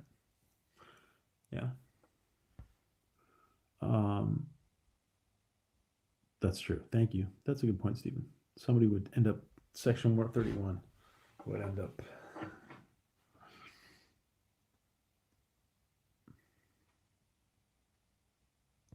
We're going to talk about the super secret society this week of the super secret Romulan group, which predates, guys. I'm going to talk about that another night. Predates the Vulcan Romulan separation. Did anybody pick that out? I'm sure you guys did. Big Daddy says 1, 7.5, 2, 6, 3 still to see. Okay. Let me know what you think about that, Big Daddy, about episode 3. Don't get on to rant about section 31. My head will explode. All right, guys. So who's pissed off at section 31? No, I'm just kidding. Picard make a perfectly fine sci-fi drama. It fails at being anything close to Star Trek. Stephen Clyde says episode 2, 5, and 3, 6. Great, Stephen. CBS doesn't know what to do with ships. Can we trust them with the fine complications of section 31? I was a little mind boggled, like everybody else, at the fact that section 31 like outships the in numbers they outnumber the regular Starfleet ships in that sector. It's just anyway. The people who are writing Discovery don't know what they're doing, unfortunately. They should be writing Gilmore Girls.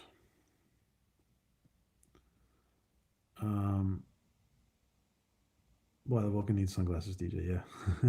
Jet says episode 2 is a 6 and episode 3 is a 5-ish. Yeah, Jet, I'm kind of there with Jet. It's funny because there's things about episode 3 that for some reason episode 3 didn't hit me that hard first time around. But then when I watched it the second time around, I was like, holy crap. And that post I shared yesterday, the fact that you have 2 bearded Iberian Peninsula looking captains, and they each read, Holden from The Expanse and what's his name, Rios from Picard.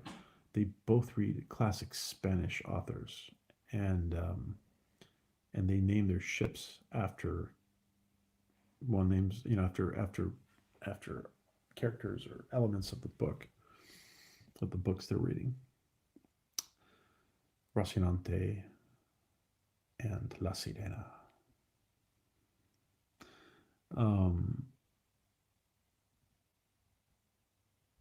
Yeah. There's going to be a lot. We can do a lot of speculation on that show when we talk about, Kithia. When we talk about super secret organization that predates the Vulcan Masonic Spaceman. Yeah. Listen, basically what we're going to be talking about that night is that if they predates the Vulcan separation, which it seems to,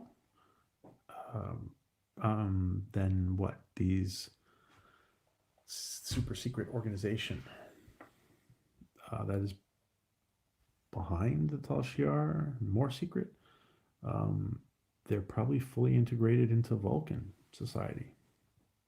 Isn't that crazy? Isn't that also possibly,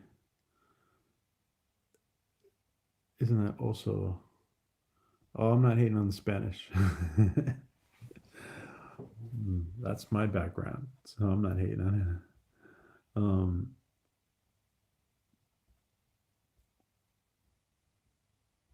Let's see.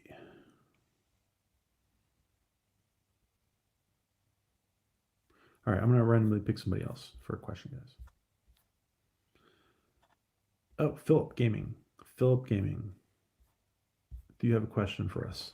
We've thrown the LATCHKUM to Philip, the Orville actor, Philip. Yeah, I mean, Philip, I don't know if Philip likes me saying that, but he's been on the Orville, so he's an Orville actor. Next thing we need to do is get, well, we don't need to do it. Philip's got to get a big role on the Orville where we see his face. Philip, so you have a question. We've thrown the LATCHKUM to Philip. Boom. We've thrown the LATCHKUM to Philip. Does Philip have a question for the rest of the chat? Jet says, I don't have to watch her on drugs on Picard. I can watch. I don't have to do drugs on Picard. Yeah. That's another thing, guys. The smoking and the drinking. Supposedly people were kind of different by then. Good question, Philip. Good question. Are you involved in any Orville fan productions? That's a question to everybody.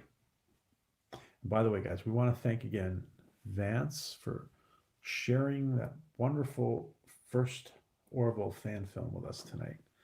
And we're gonna replay that before we sign off. Is anybody involved in any Orville fan productions? Great question, Philip.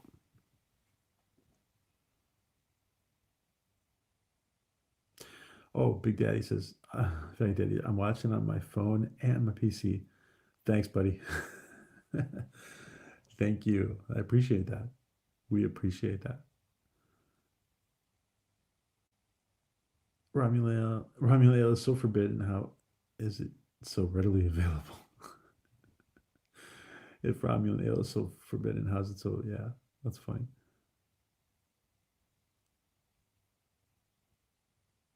I want my water. Where's the water? Okay, so is anybody, me, Big Daddy says me, no, just a big fan. Is anybody here involved in an Orville fan production?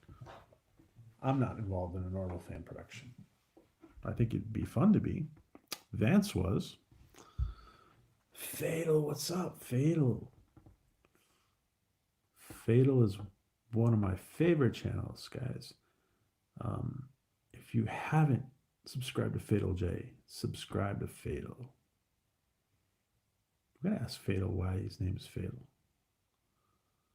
Why is your name Fatal? Why is your name Fatal? You want to tell us why your name is Fatal? Everybody, subscribe to Fatal J. Just like a Doctor Who episode. Good night, Steph. Good night.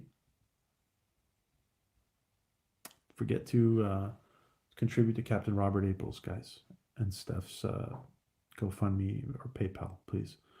They're trying to find housing. Not having housing is a huge thing, guys. Oh, yeah. I just saw it. Tell people you showed me the Lord of the Rings ripoff. Yeah, I'm not gonna do that on this stream, guys. We're gonna talk about it on Wednesday. But if you, so we posted something. I didn't post it. Kit posted it on Twitter, and some people have been talking about this, but Kit was the one who had posted it and kind of put the proper picture up. And what Fatal's talking about is that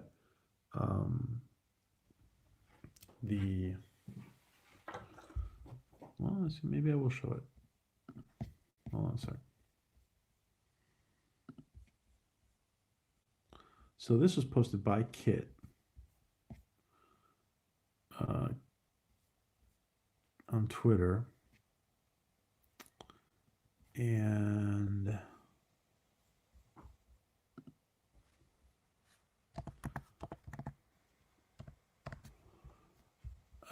what Fatal's talking about.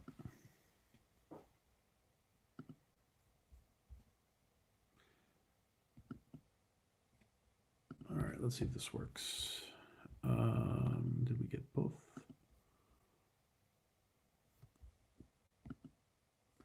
Yeah, we got them. Okay. All right, so you guys remember the guy from Matrix, the evil Smith guy from Matrix, um, how he was in Elrond in Lord of the Rings, and what Jay is talking about is this: the similarities to the similarities to in these two pictures to Elrond, and in the name Elnor. I don't know what to say, guys. I don't know what to say.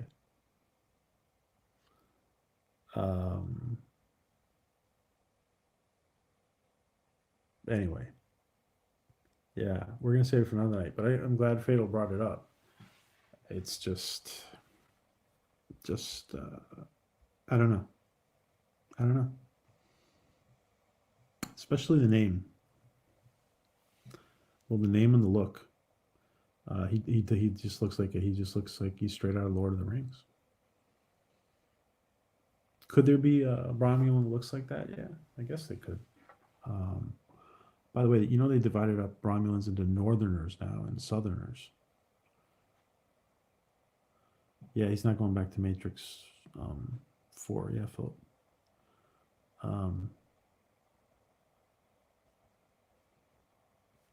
Yeah. So I don't know. I don't know, guys. I listen. It's not paying homage to or paying tribute to other sci-fi. I think is great. Space elves. Yeah, space elves. But it doesn't feel like tribute, guys. It feels like they're lacking in creativity. That's what it feels like, to be honest. That's what it feels like. And Star Trek should be leading the pack and not, just coming up with new great stuff, man. They should be coming up with new great stuff. They should be innovating. And when people like, Gary are talking about, them being like Kurtzman and Abrams being repurposers. I mean, listen, people who are critiquing Picard, we all want them. I don't consider myself critiquing so much, but well, yeah, I guess I am. We all want we all want Picard to be awesome. We do. Everybody wants Picard to be awesome. But I mean, when you see stuff like this, is it repurposing? Yeah, it's repurposing. Who can say that the community, the people in the community who are critiquing are wrong? How can they be wrong if they're, it's not a matter of opinion anymore. Like what we were talking about with the parallels between Holden from The Expanse and this new captain. And look at this parallel that Kit posted on Twitter is just,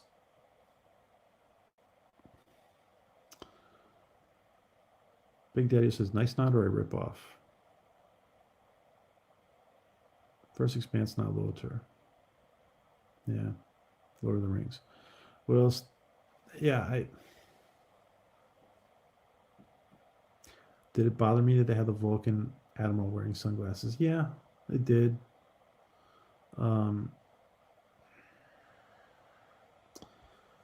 It did a little bit. Because obviously, when you had, it came up in Enterprise too.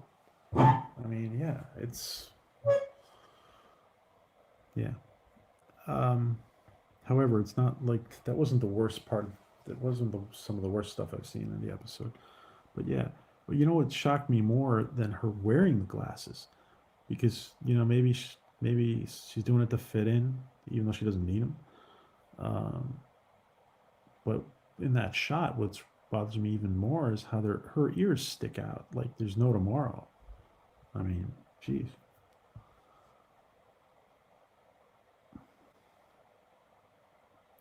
You cannot innovate when you cannot create your way out of a wet paper bag.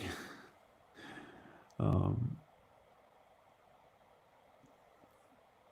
they're doing whatever they can to attract fans of different genres. Yeah, unfortunately, Kathia is actually right. That's what they're doing. Um, they're trying to attract people from different genres by this, and they don't understand that fans like all genres. Pop is pop. Yeah. Stephen Klein says, did it bother you? Oh, yeah. Um,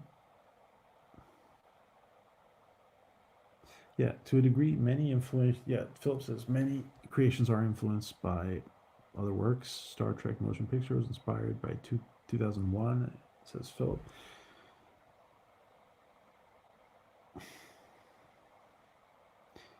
Fitting in is illogical, says Jet.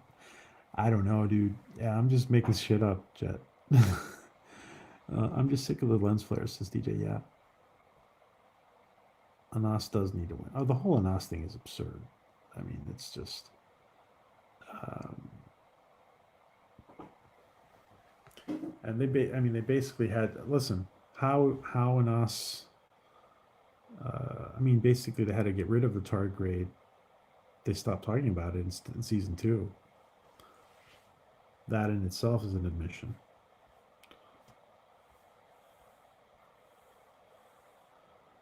Anyway, we're going to save this topic for another day. But thanks, Fatal, for pointing it out. You're still here. And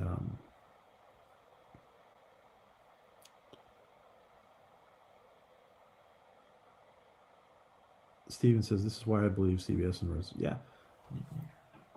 you're right. They are literally repurposing, and listen, the parallels between Holden and the naming and how they go ahead and name the ship, from both reading classic authors from Spain and then naming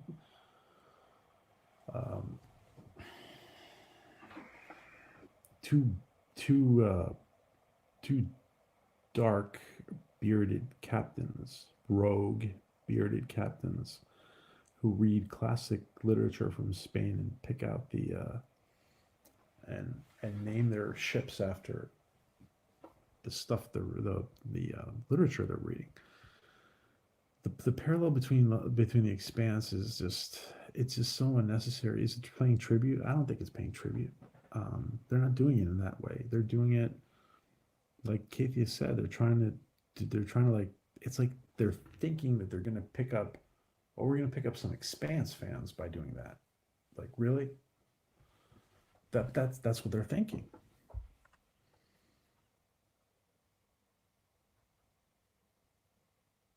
Yeah, I know. CBS is all the money they want to do anything they want. They blow money left and right. All these companies blow money left and right on stupid stuff. Justice for an ass, says Loki.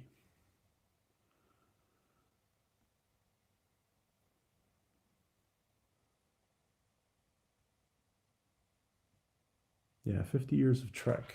50 years of Trek anniversary. 50 years of Trek anniversary. Should have been a celebration in so many different ways. And it ended up suing fan films and taking from other creators. Yeah. Anyway, if they weren't restricted 25%, maybe they could do something. Unfortunately, they do not want to fall back on that. What has been done. Like Disney, they want to make Trek to new and unfamiliar places. They want to take Trek to new and unfamiliar places. Yeah. They want to capture new audience and ditch the old ones who actually pay their salary, says Michael. Yeah.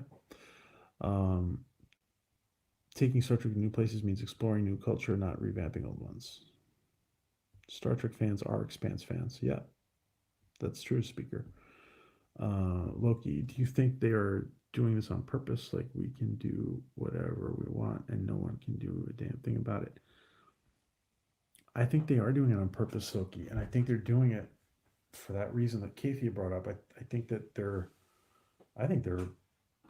it's their strategy for picking up. Listen, let's make an analogy. let's say I start a YouTube channel and I have zero ideas. I'm not being creative. Let's say instead of being creative, I just go and copy JP from Egotastic. And let's say I put like the lights that he has going on in the background, kind of a logo like he has, similar to him. Those his colors, his color scheme for his thing, and and let's say like I just start copying JP from Egotastic because he's kind of Orville-ish, and I want to pick up all the Orville fans for the channel. That's what they're doing. They're basically just trying to pick up Expanse fans by copying elements of the Expanse. And Star Trek is got to be creative. It's got to be innovative and creative. Thank God those people are working on the Orville now, a lot of them. People like Brandon Braga, Dave Goodman, and well, John Cassar didn't come from Trek, I don't think. But, thank God Seth has all the right people working at the Orville.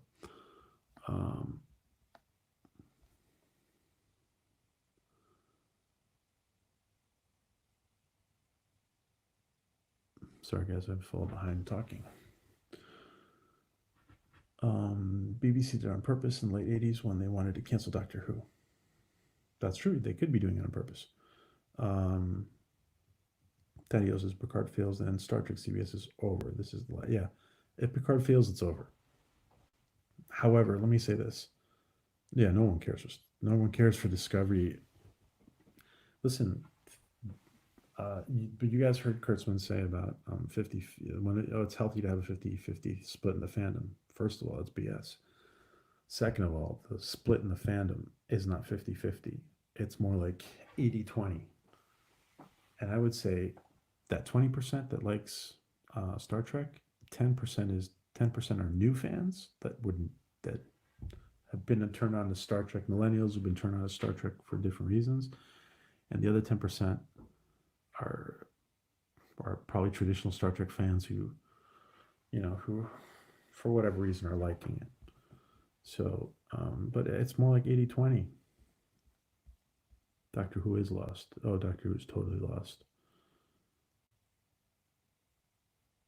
Elves are public domain.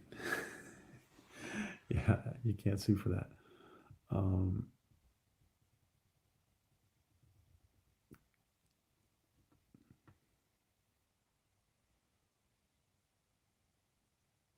Yep, Jet said it. Jet's saying it here, right here. Here's all the things you like. Don't worry about anything original. If you don't like it, we'll call you a racist. Yeah, it's Jet said it. He's kind of saying what I'm thinking. He's like, it's an exhibition of what people like. Lord of the Rings was popular. Let's do that. We're going to see Game of Thrones elements. We're going to see Lord of the Rings Expanse. We're going to roll it all up and put it into one, wrap it up and put a bow on it and call it Star Trek.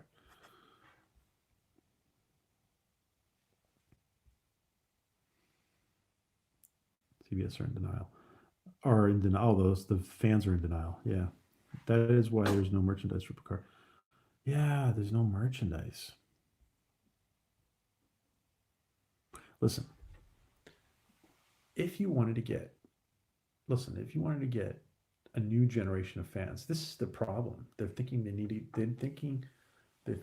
to do something radical to get new fans. They're thinking like people like Kurtzman think, hey, Chief Cook, how you doing? Hey, Captain Trek, thanks for joining. They think that traditional Trek is outdated and obsolete.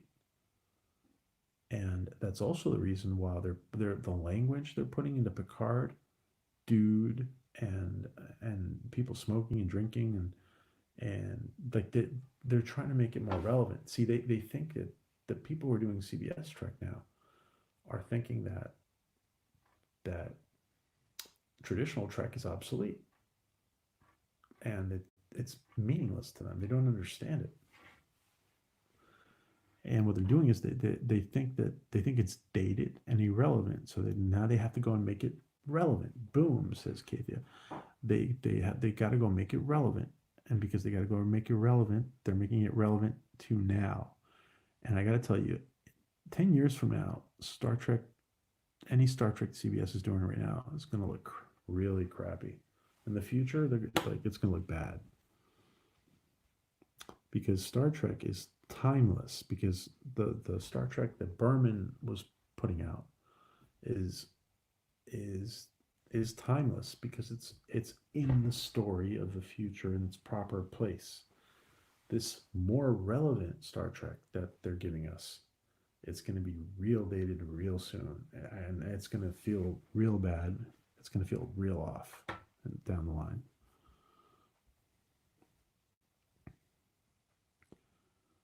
Sorry, I'm falling behind, guys. Big Daddy says Romulan guy is too human looking. Yeah, the Romulans are too. Yeah, they're too human looking. Doesn't wear a gray military uniform. Doesn't have bump on the forehead. Doesn't have a bowl cut. By the way, yeah, well, the bowl cuts. Yeah, what about the bowl cuts? And not only that, guys, but I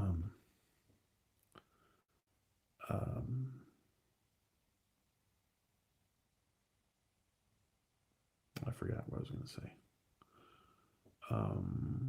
Yes, Daddy-O. Yeah, I forgot what I was going to say, guys. Sorry. There was no merch for Trek because vendors won't buy the new stuff. Yeah, they won't. Listen, if the people, if your merchandise providers don't want anything to do with it, listen, Netflix. Think about this, guys. Netflix walks away from Jean-Luc Picard coming back to the big screen, to the small screen, to television, to streaming television. The fact that's just, it's mind-boggling. It's mind-boggling that anybody would turn down Picard. So what does that mean? It means that, listen, this is there's been reshoots and stuff. This has been better. Supposedly it's better than what the viewings were. I don't want to get too sidetracked on this.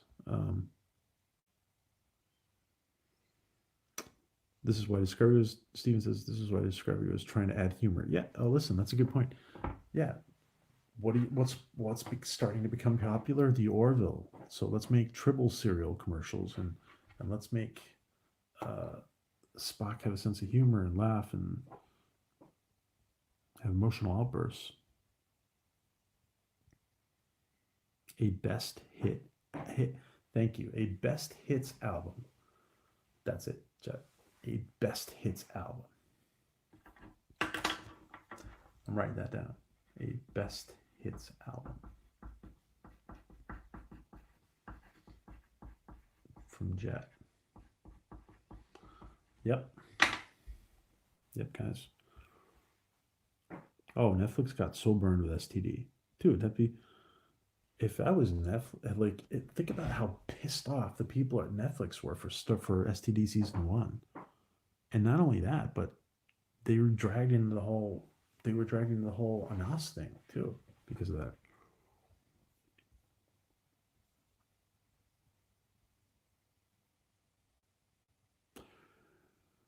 Different regional Earth accents. Yeah. Philip says different regional for the Romulans. Yeah. Yeah. The Romulan. Yeah, there should be more care. There really should be more care done with that.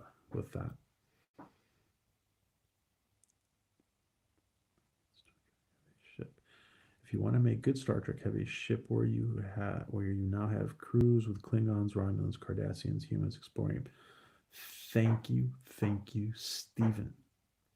What would be the next evolution? What would be the next evolution? Listen, Romulus got destroyed. How many Romulans would end up, even though there's a whole, listen, Romulan Empire is huge, okay? But yeah, what's the next evolution? Listen, the first evolution was between TOS and TNG was that there was all of a sudden there was a Klingon on a Federation starship. You're absolutely right, Stephen. What would be the next evolution? The next evolution would be something like that. Romulans and Cardassians in the Federation. or maybe not both of them, but one of them. Who knows? And we talk about, listen, if the Romulan Empire, the Romulan Star Empire, um, if the Romulan Star Empire, if the Romulan Star Empire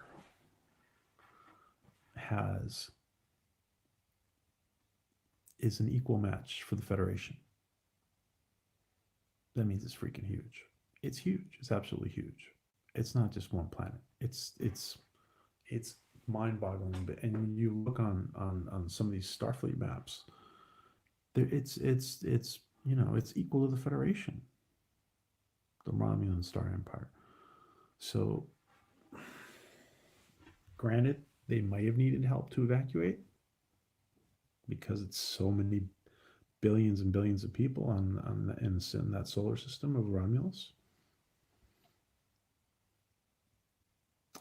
I do think we will see Janeway and Picard. I do, Chief Cook. And if you notice, you know how you can see some of this stuff, guys? You notice some of these actors become more active on, like they just become more active because they see the opportunity for their careers to get jump started again with something like Picard. And you see people like Janeway doing a lot of stuff, getting out there more. I don't mean Janeway, I mean Kate Mulgrew. I do think so. I do think we're going to see. I think we're going to see Whoopi, and I think we're going to see. Remember when we had the interview with Manu and Tereme, Icheb. When we had that interview with Manu / Icheb, we asked him, what about Picard? And what did he say? He said, it would be logical for Icheb to be right there with Seven. And he kind of said that he can't say anything. He basically said, we can't really talk about it. So who knows? Hopefully we will see Icheb. Actually, I'm not sure if listen, the actors want to work. All the actors want to work. They all want to be part of this. They want jobs, and they want to be on screen. They want to be doing their thing that this is their talent. They want to be exhibiting their talent. So Stephen Klein says, here's a question. Why didn't the Vulcans help evacuate the Romulans since they were... Stephen, that's something that I had been bringing up a lot, and it's freaking impossible. I'll tell you right now, it's freaking impossible for the Federation to turn their backs on the Romulans for one simple reason. The Vulcans. One of the 4 founding races of the Federation, the Vulcans, are brothers to the Romulans. It's impossible. It's impossible for the Federation to turn their backs on them. And I'll tell you, Now, and to add to that, listen, the Vulcans would call in all their favors with Starfleet.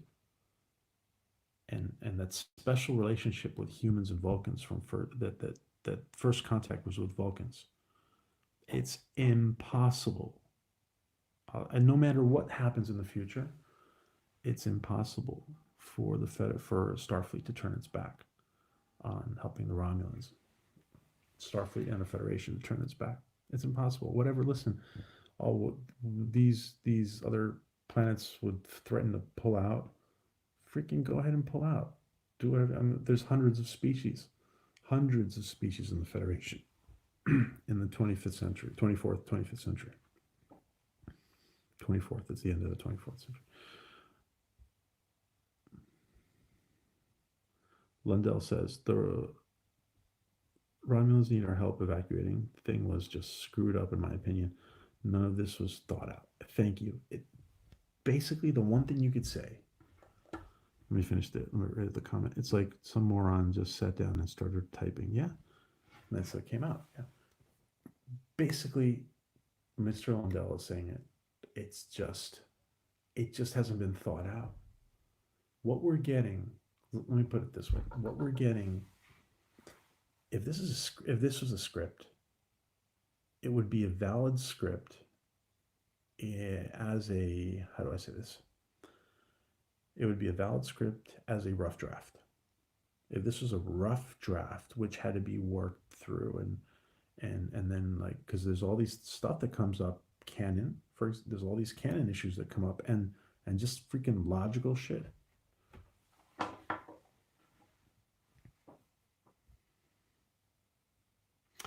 And what's up with all the women being mad at Picard? Really, I do think that Stewart has something to do with this. By the way, I do think that Stewart wants to exhibit male virtues in dealing with women. I do think that he wants to exhibit how he has patience, how he has serenity in dealing with like hostility from women. Instead of reacting in a hostile way, he's reacting in a soothing way, in a pacific way. However, what's coming across, and I do think Stewart has a lot to do with trying to get that element into the story. And there can be a positive aspect to that. However, it's not everybody badgering Jean-Luc Picard is what's coming out. It's just looking like everything is. If he wants to be that way with one character in one situation, and to exhibit positive male virtues in the relationships between males and females, he can do that in certain situations. But the sheer fucking hubris of this, it's not thought out, like you guys said. Sorry, I'm not even reading your comments anymore, guys. Sorry.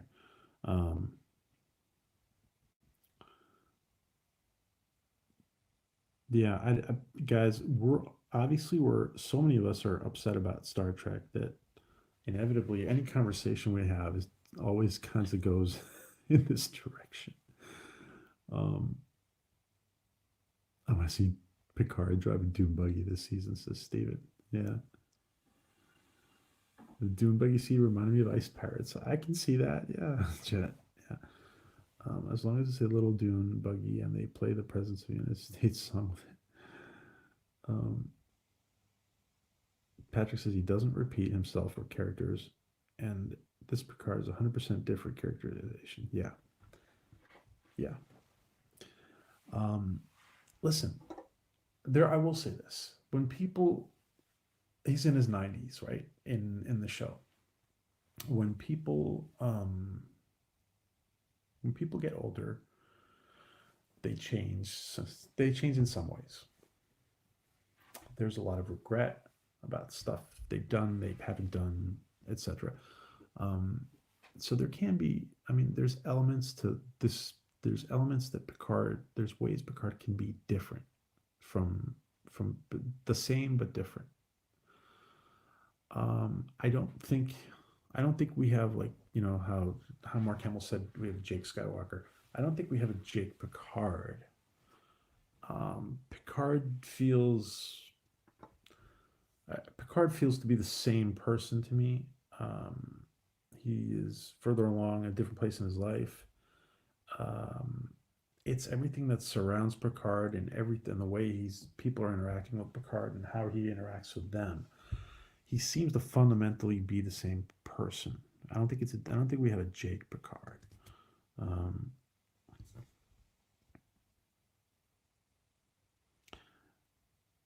Beep beep song.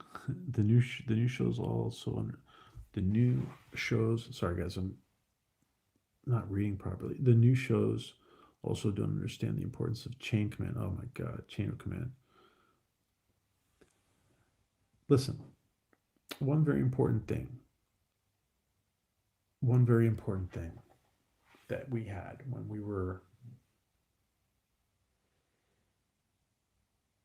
they were doing TOS and Next Generation and Roddenberry was consulted for other projects before he passed. Um, one very important thing was that Roddenberry himself, Roddenberry was a war hero. He was a World War II first officer and then a captain on a flying fortress. And that video is on. That's a great video that we did on the connection between Roddenberry and the Orville. It turns out that Orville Wright and Gene Roddenberry have the same birthday, and that became National Aviation Day in the United States. So, that greatly. Anyway, I'm getting off topic.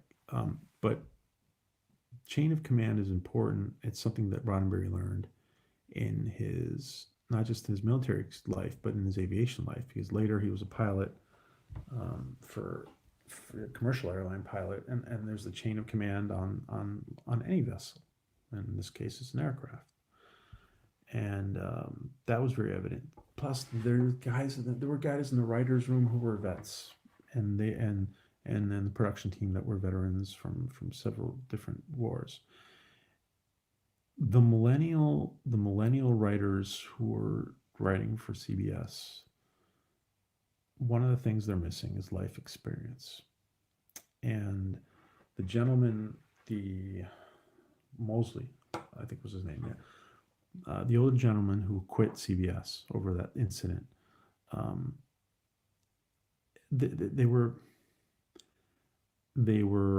he was probably having a hard time there because of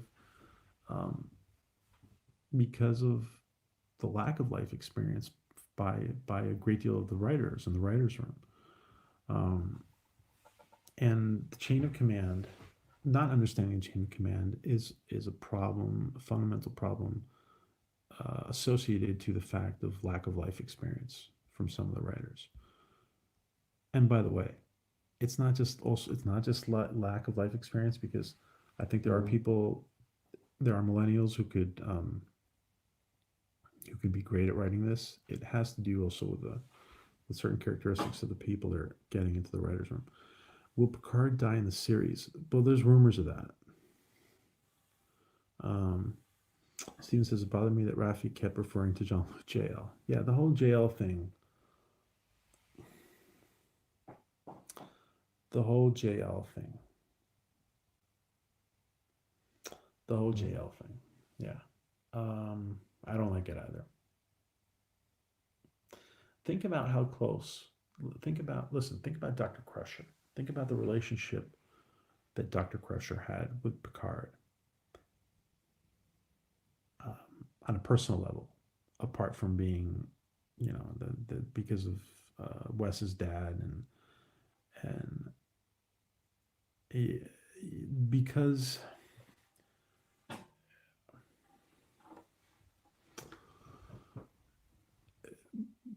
no matter how, what I'm trying to say is, no matter how familiar you are with Jean-Luc, people would respect him, and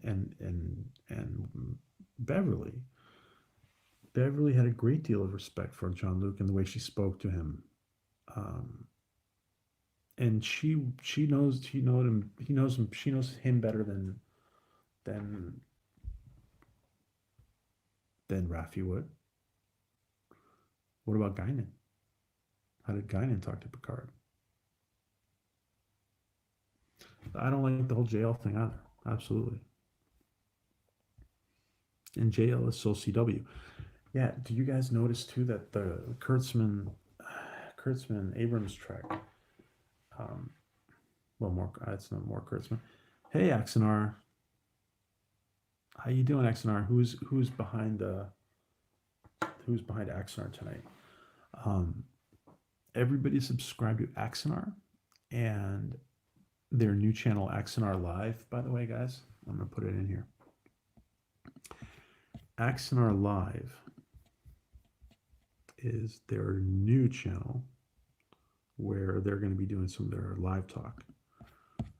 And let me just put it in here.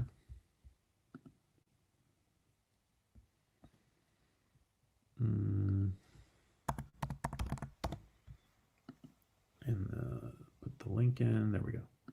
So Axonar Live. Everybody subscribe to Axonar Live. It's their new channel, and they're getting it up and running. It's actually off to a great start. But there you go. So everybody subscribe to Axonar Live and Axonar if you haven't. But I know Alec wants to get the Axonar Live off the ground. So subscribe to it and go listen to Axonar Confidential whenever you get the whenever you don't get the notification, I would say, because I never get notifications.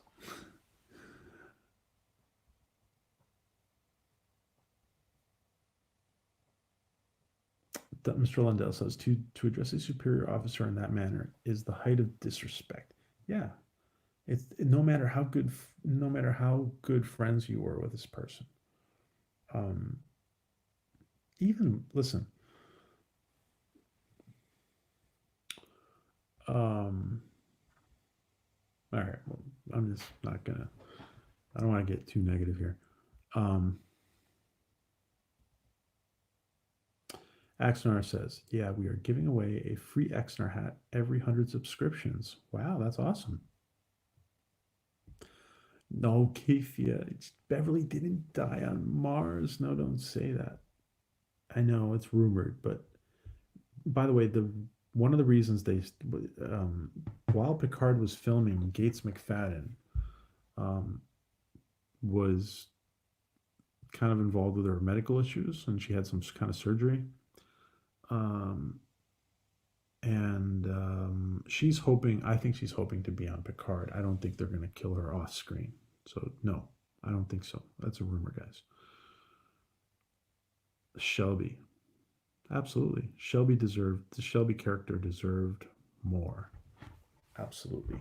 Shelby was the, if I'm not mistaken, was the young woman who was trying to get Will Riker's first officer job.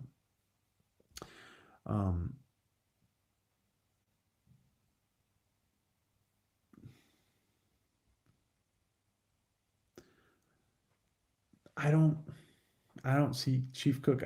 They see Gates doesn't want to be on Picard, so they're killing her off. I don't agree that she doesn't want to be on. I don't think that's true. Actually, I don't think it's true that she doesn't want to be. I don't think so.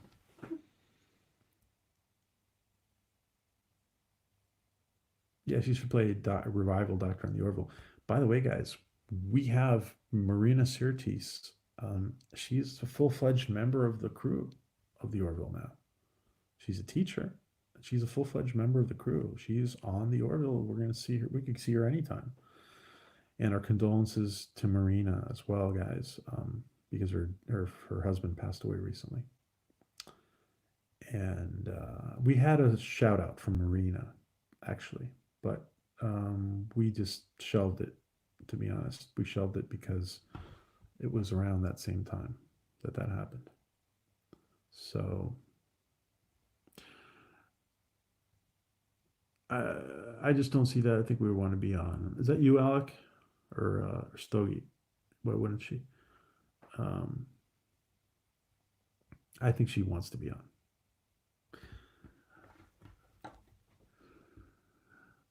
Fanboy bitchin', says Kate. Yeah. So many great guests on the Orville. Yeah. By the way, you know how did you guys see I don't know if you guys saw the tidbits video. We haven't done one in a while. I have some lined up. The tidbits video between George Costanza and Ted Danson. I actually think there's going to be at some point.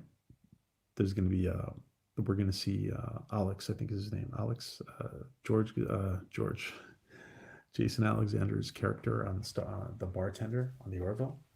We're going to see at some point. We're going to see the Admiral Ted Danson at the bar with Alex. Hey, Alec. It's Alec at the helm for Axonar. Seeing elsewhere was fucking awesome. Yeah, Mark Carmen got Wow, that seems. Wow, yeah, St. Elsewhere seems. Wow. Alec, right? I was thinking it was Alec. He writes differently from Stogie. Yeah. Denzel too. Philip says I met Larry David at 10 Dance, and there goes me bragging again. Yeah, Phillips met a lot of people. Yeah, it was 35 years ago. Wow. Yeah, it does seem ways back now, huh?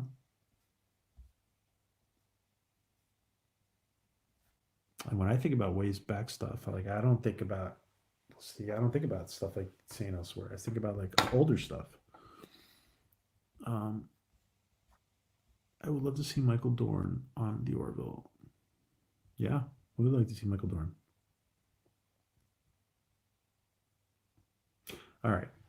This is a question we've asked before, but I'm going to throw the LATCHKUM to myself. I'm going to ask you guys this question. Name one actor you would love to see on the Orville. One actor you would love to see on the Orville in season 3 or season 4. Name one actor, guys, you would love to see on the Orville.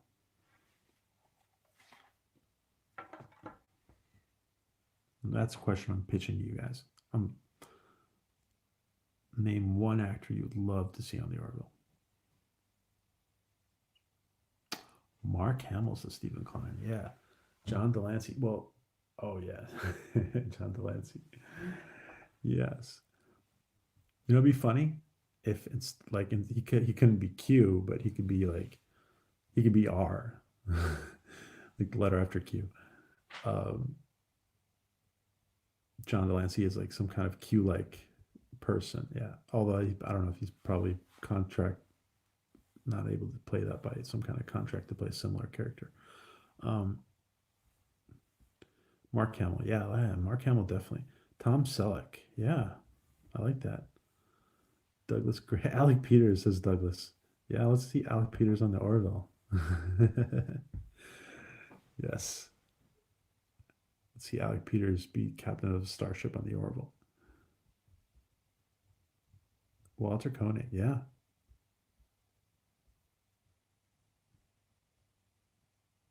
You suck up.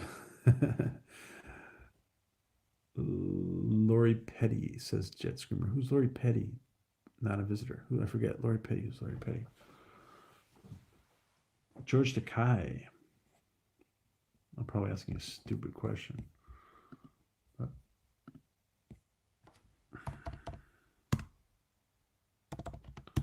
I'm drawing a blank right now.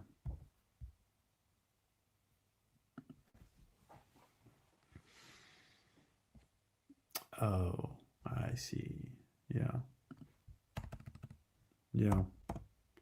Yeah. That was a dumb question. Yeah, Lori Petty. George Takei, not a visitor. Yeah. Corin. Absolutely Corin. Yeah. John Boyega. Why not? Corbin Burnson. I would love to see Corbin Burnson. Listen, they're probably not going to bring back Corbin for Star Trek. Again, let's have Q2 be on the Orville. That'd be awesome.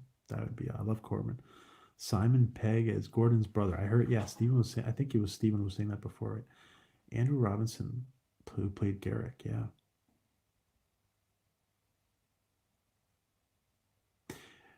Yeah, Wesley was written by Gene as a young Gene Roddenberry.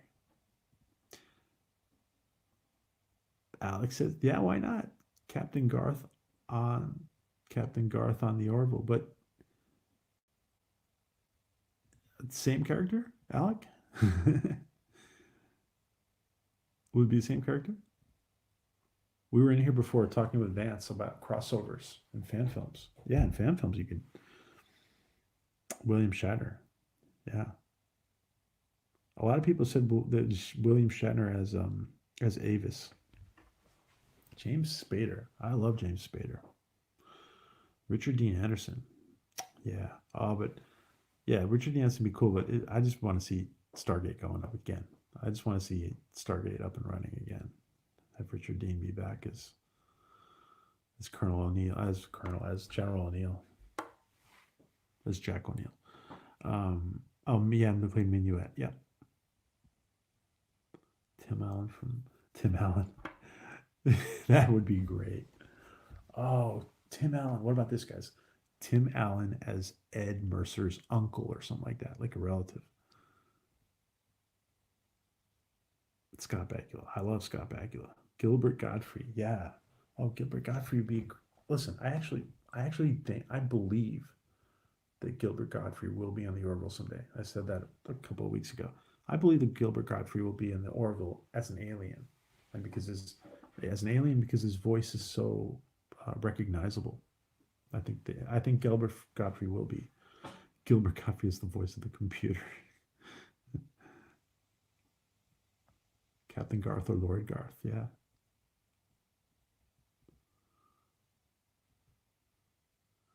Oh, Philip is going to be on the Orville as a Philip is going to be on the Orville as a yeah. We need Philip on the Orville as a first of all in a speaking role, and second of all in a big speaking role. Yep. I want Philip to be a regular crew member of the Orville. Hashtag Philip on Orville.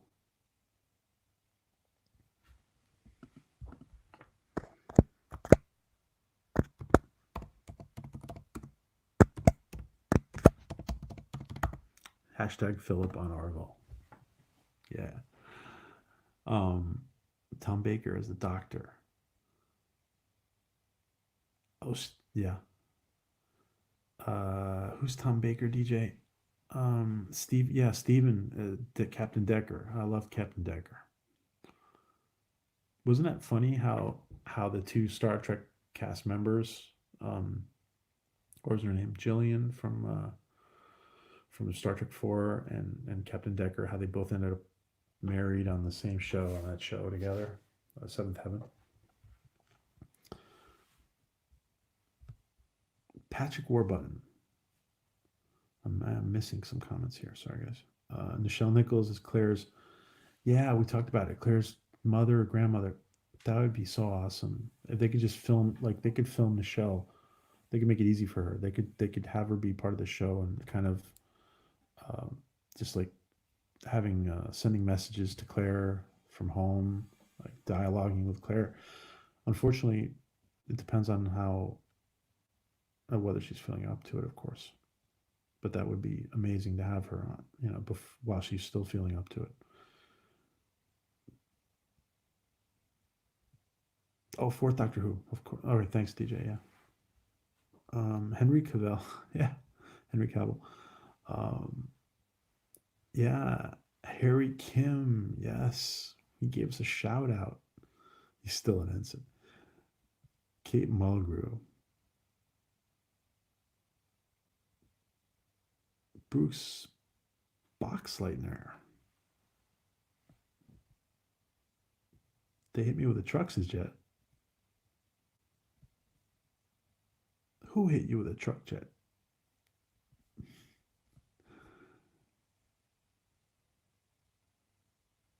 Oh, the guy who played the Enterprise B captain. Wasn't that what's his name? Wasn't that Cameron? Yeah, it was Ferris Bueller's friend Cameron from I forget what the actor's name is. The guy who played Cameron, Ferris Bueller's friend from Ferris Bueller's Day Off. It's Chief Cook. Is that Chief Carolyn? Oh, Chief Cook. Oh, I thought I'm sorry. Sorry, my bad. Jeff Franklin.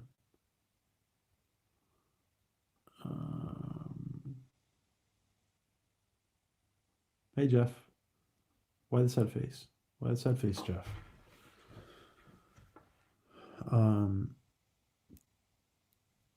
Jerry wearing a sexy cat outfit.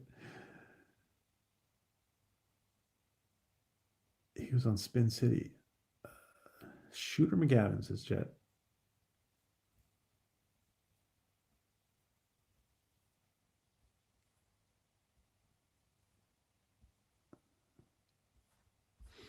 We had some great ideas, like guys.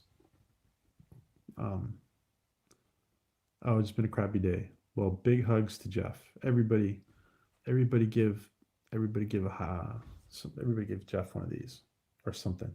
Us or support.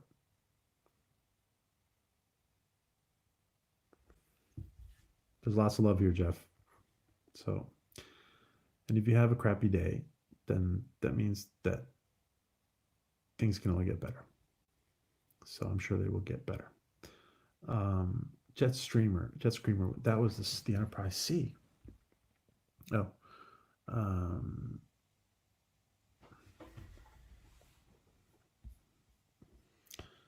Joe Lau Douglas, Keck.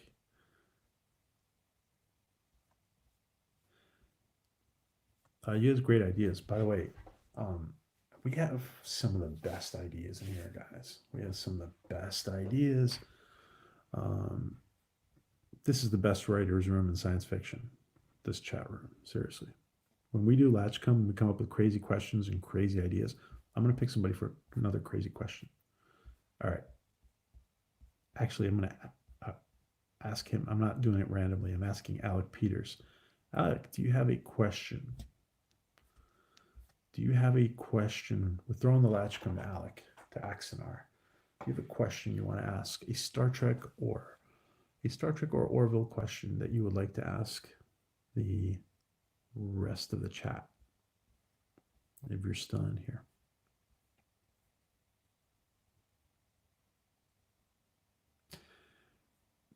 Oh, Diego's leaving. Okay, take care, Diego.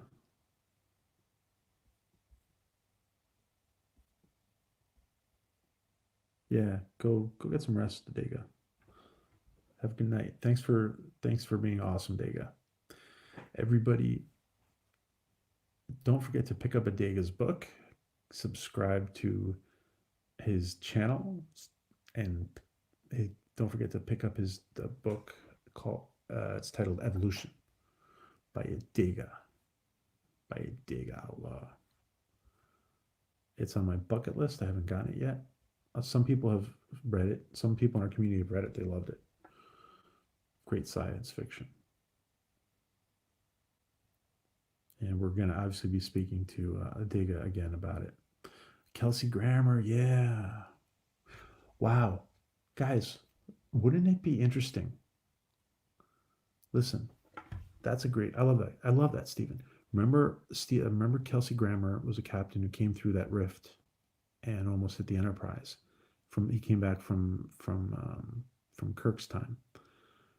And he stays in the 24th century. Wouldn't it be interesting to see how he stayed, to see him as an admiral? Yeah, I love that. Kelsey Grammer in his role and had developed that role. Yes, Stephen, I love that idea. So Alex not in here, I guess. I'm going to pick Kathia. Yeah, that's fine. That's fine, Alec. Kathia, do you have a question for throwing the LATCHKUM to Kathia?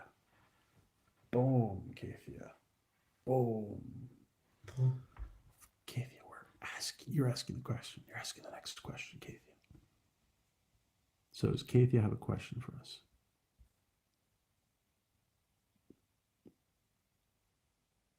with bone and all. So Kathia, do you have a question? Kathia is very creative. Very, very creative person. If you haven't subscribed to Kathia Star, subscribe to her. She's got wonderful lunch streams that you have to watch. So Kathia, Captain Sideshow Bob. With Seth, we could get that.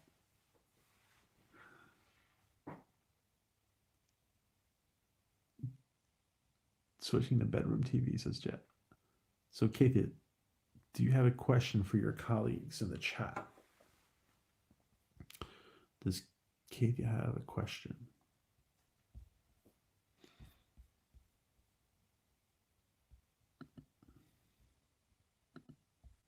Does Kathia have a question?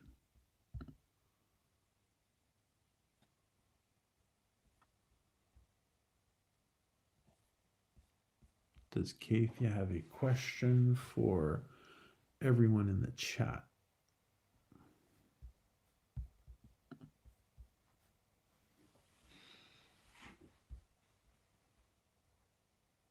Loki says, in Ships of the Line, Kelsey Grammer's character, along with Scotty, actually helped design. That's interesting. I like that, Loki. Has that been written in somewhere that Scotty helped design the Enterprise E? Is that like in canon somewhere, or well, in canon? Is it in like a novel or something? I love that idea. I love that idea. Loki knows his Star Trek. I'm seeing that tonight. Loki knows his Star Trek. Homer Simpson, captain of the USS Flanders.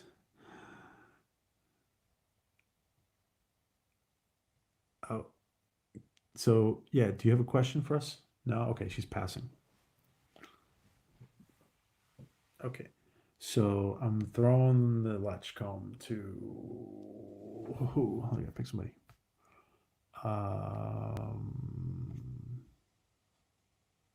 DJ Odyssey, do you have a question for the rest? When is Orville coming back? Season 3 is coming back supposedly September, October, or something like that. I think we're I don't know, who knows, maybe September would make sense actually. Hopefully we'll start to get stuff like trailers for season 3 in the spring, hopefully. Kathia, ask away if you have a question. So DJ has a question, go ahead and ask, and if not, if Katie has a question, go ahead and ask. Let's get some crazy creativity going here. Some crazy creativity that's gonna.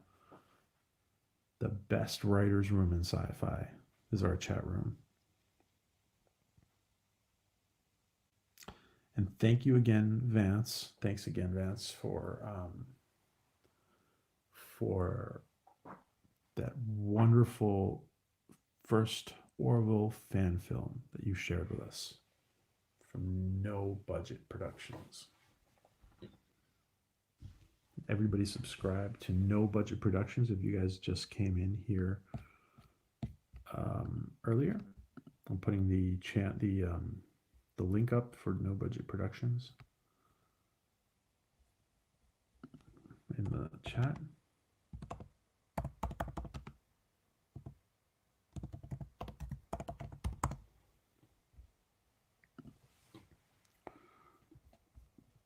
The link for No Budget Productions, Vance Major Owen.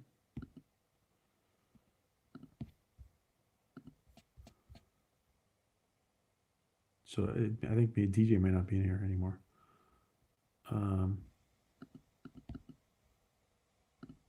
Loki, do you want to ask a question? Do you want to ask a question for the whoever's come in here recently and has not subscribed to Loki's Morning of Mischief? Please do. Click on the 3 dots and subscribe to Loki. He's got a great morning show, guys. Loki, do you want to ask a question? Awesome. We'll give you a few. We'll give you a few to come up with a question. So while Loki's thinking of a question, yeah, Chief Cook. We at the beginning of the stream we played the no budget. It's a short. What do they call it? A short film. It's a 9-minute fan film of the Orville by No Budget Productions by Vance. And it's a low to no budget, literally, fan film, but they're very well done, and they really draw you in, and it's a lot of fun.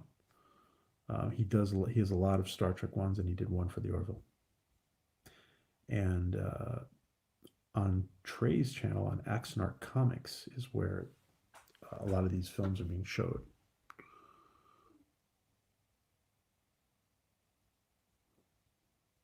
Loki says, who is the only character in all of Star Trek that appeared in TNG, DS9, and Voyager? I know that. I'm not going to say it. Not actor. Who's a character? Good question. I know who that is. What do you guys think?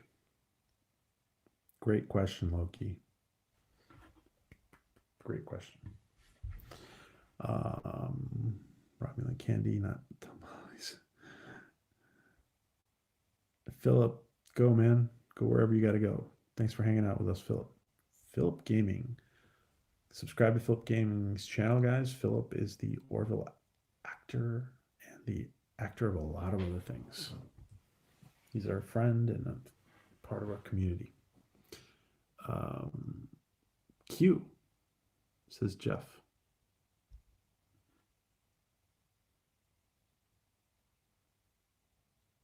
A computer voice. That way, Chief Cook is, I think, is right. That's true.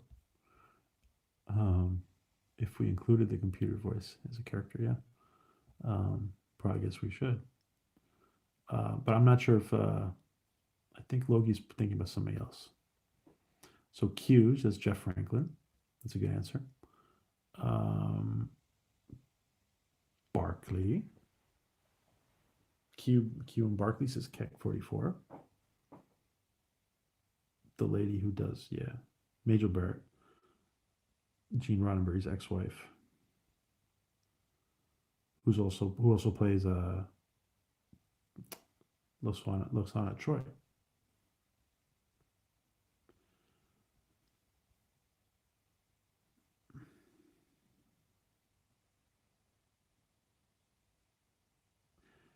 Is it true that Majel Barrett did her phonetic alphabet so we could have the computer voice in the future? I don't know. Does anybody know the answer to that? I actually think she probably would do. They probably did do something like that. And if they didn't, they would probably be able to. Right now, I think they would probably be able to extrapolate. It's Q. So okay, it's Q. Says Morning Mischief. Now, the first time I got asked a question like that, I was thinking about Riker, but it's not the Riker who was on Deep Space Nine was not William Riker. It was the his other one. Was it Tom Riker? What was his name? Thomas. Yeah. Barkley wasn't. Yeah, Barkley wasn't on DS9. Yeah. I gotta say, Barkley is one of my favorite characters. I would love them to bring. Well, assuming Picard gets better.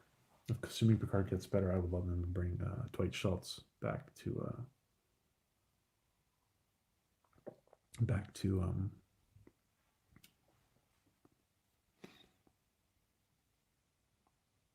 yeah, a lot of people say Riker, but it's not Will, yeah. He's evil doppelganger. Is he evil though? Do you think he's really evil? Hey Robert. Hey Captain Robert. We play the fan film, yeah. I think we're gonna, before we sign off, we'll play it again.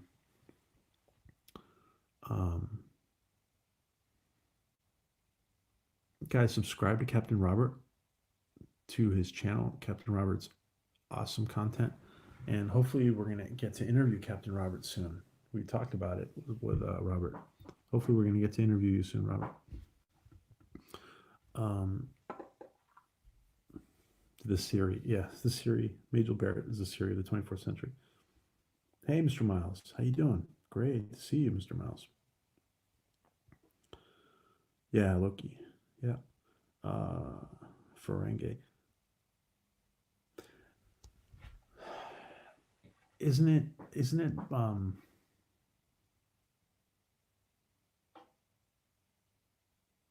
Keck says, now that I think about it, Barkley wasn't in DS9.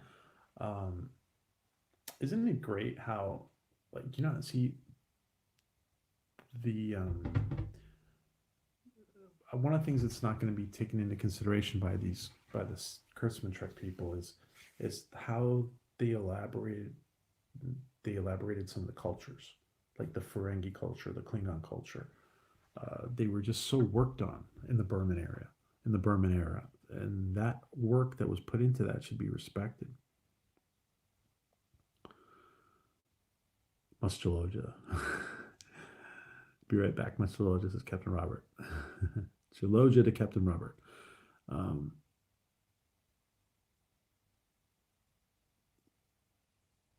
Plus $5. See ya. Oh, bye, Kathia. Thanks for hanging out. Everybody subscribe to Kathia Star before she leaves, guys. Kathia Star has a great lunchtime stream, I think every other day or a couple days a week. Yeah. Oh, Dwight Schultz and the Orville would be awesome. And Dirk Benedict together. Oh my God, that'd be great, Steven. They'd come on together. That'd be great.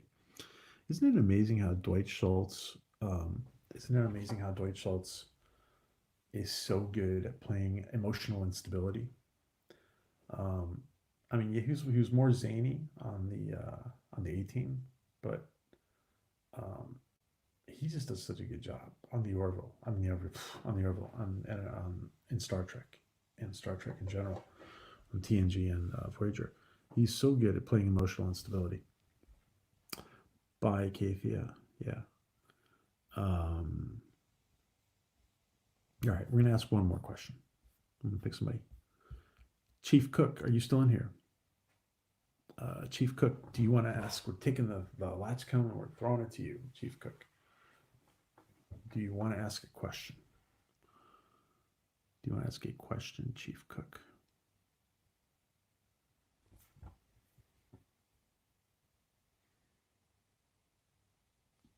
Do you want to ask a question of your colleagues?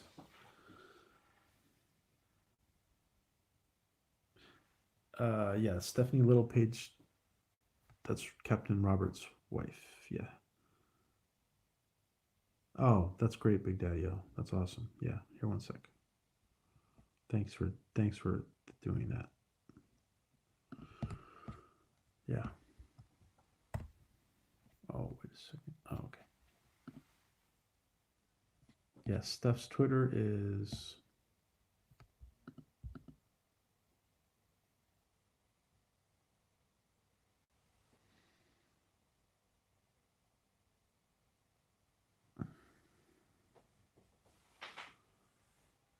Yeah, Steph's Twitter. Okay, wait.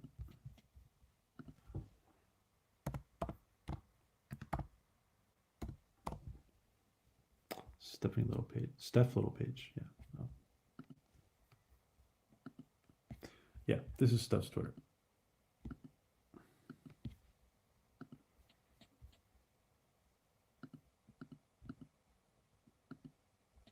There you go. I just put it in, guys.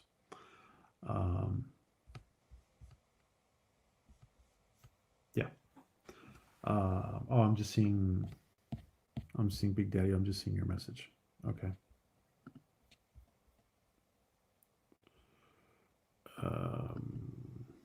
Sorry. That's the one. I put it in your message, Daddy, and in the Twitter, and then in the chat.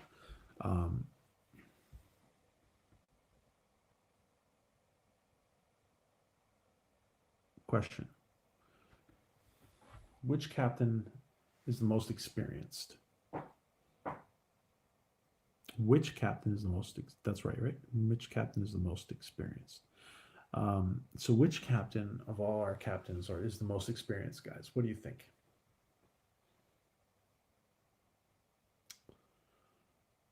That's an interesting question. It can be answered many ways. So what do you guys think? That's a good question. I like questions that can be answered in many ways. If you guys had to pick the most experienced of our captains, who would you pick? Steven says Captain Sisko. Interesting.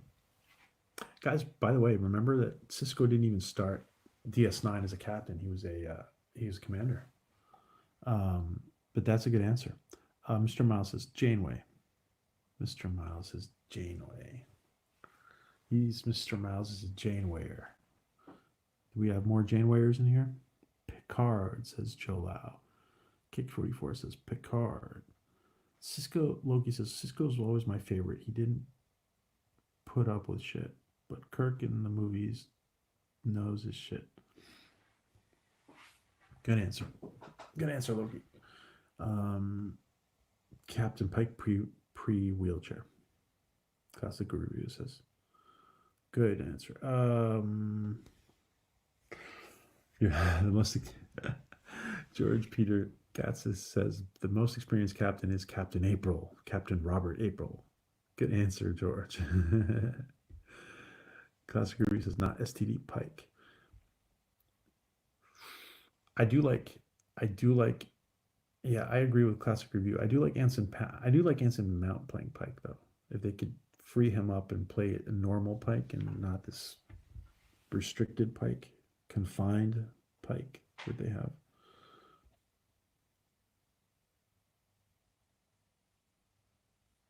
What do you guys think? The most experienced captain?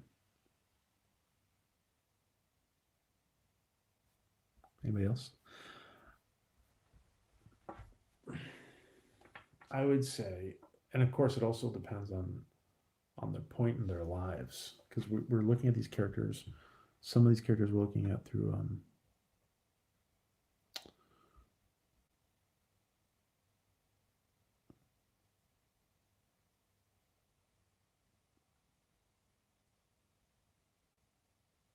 Picard's the oldest and probably been Starfleet the longest. But if you talk about experience, Jay has experienced the most. There's no other captain has seen as she was. Big Daddy O. Okay, that's a good answer. Mr. Miles says, I say Janeway because she got her crew back from the Delta Quadrant and all of its unknowns. Yeah, it was, you're right. Janeway's experience was very unique. You guys are absolutely right. Janeway's experience was very unique. She learned a lot from being in the Delta Quadrant and having to fend for herself, and for, the crew had to fend for themselves. Chief Cook says the correct answer is Picard.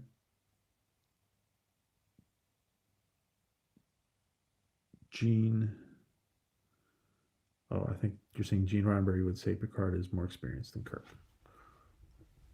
Cisco, Stephen Klein says he had to deal with a lot of different species. He had to defend the space station, a wormhole, and fight a war. Khan, says Douglas, right? Great. Khan. Captain Robert says, actually, in the Omega Glory, Captain Ron Tracy describes the most experienced Captain Starfleet. Really? Okay, cool. While you were in the Geologia, Captain Robert, George Peter Gassis says that Captain Robert was the most experienced. Captain Robert April was the most experienced captain. He was paying tribute to you. Daddy-O says Picard got to deal with all good missions, though. All those missions, though, yeah. Even Janeway admitted to being jealous of, all the good missions. Janeway had to hold her own with zero support from the Starfleet Federation. Yeah. Stephen Klein, Captain Garth. I was just waiting for somebody to say Captain Garth.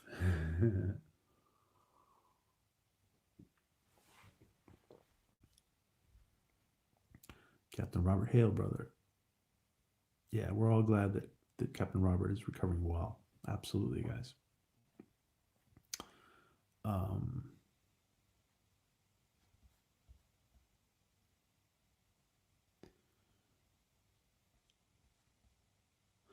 Guys, I didn't realize we were going on so long. But we're not gonna play. I'm gonna have to go, guys. This is an awesome stream. I'm not gonna have time to play the Vance's video again. So Admiral Kirk, yeah, or Arch. Did not realize the time, guys. I'm gonna have to go. This was a lot of fun. It was so much fun. I didn't realize what time it was. I want to say thank you to Keck44, Chief Cook, Big Daddy O, George Peter Gaxis. I will link the video. Yep, here's a link to the video, guys, so you guys can watch it.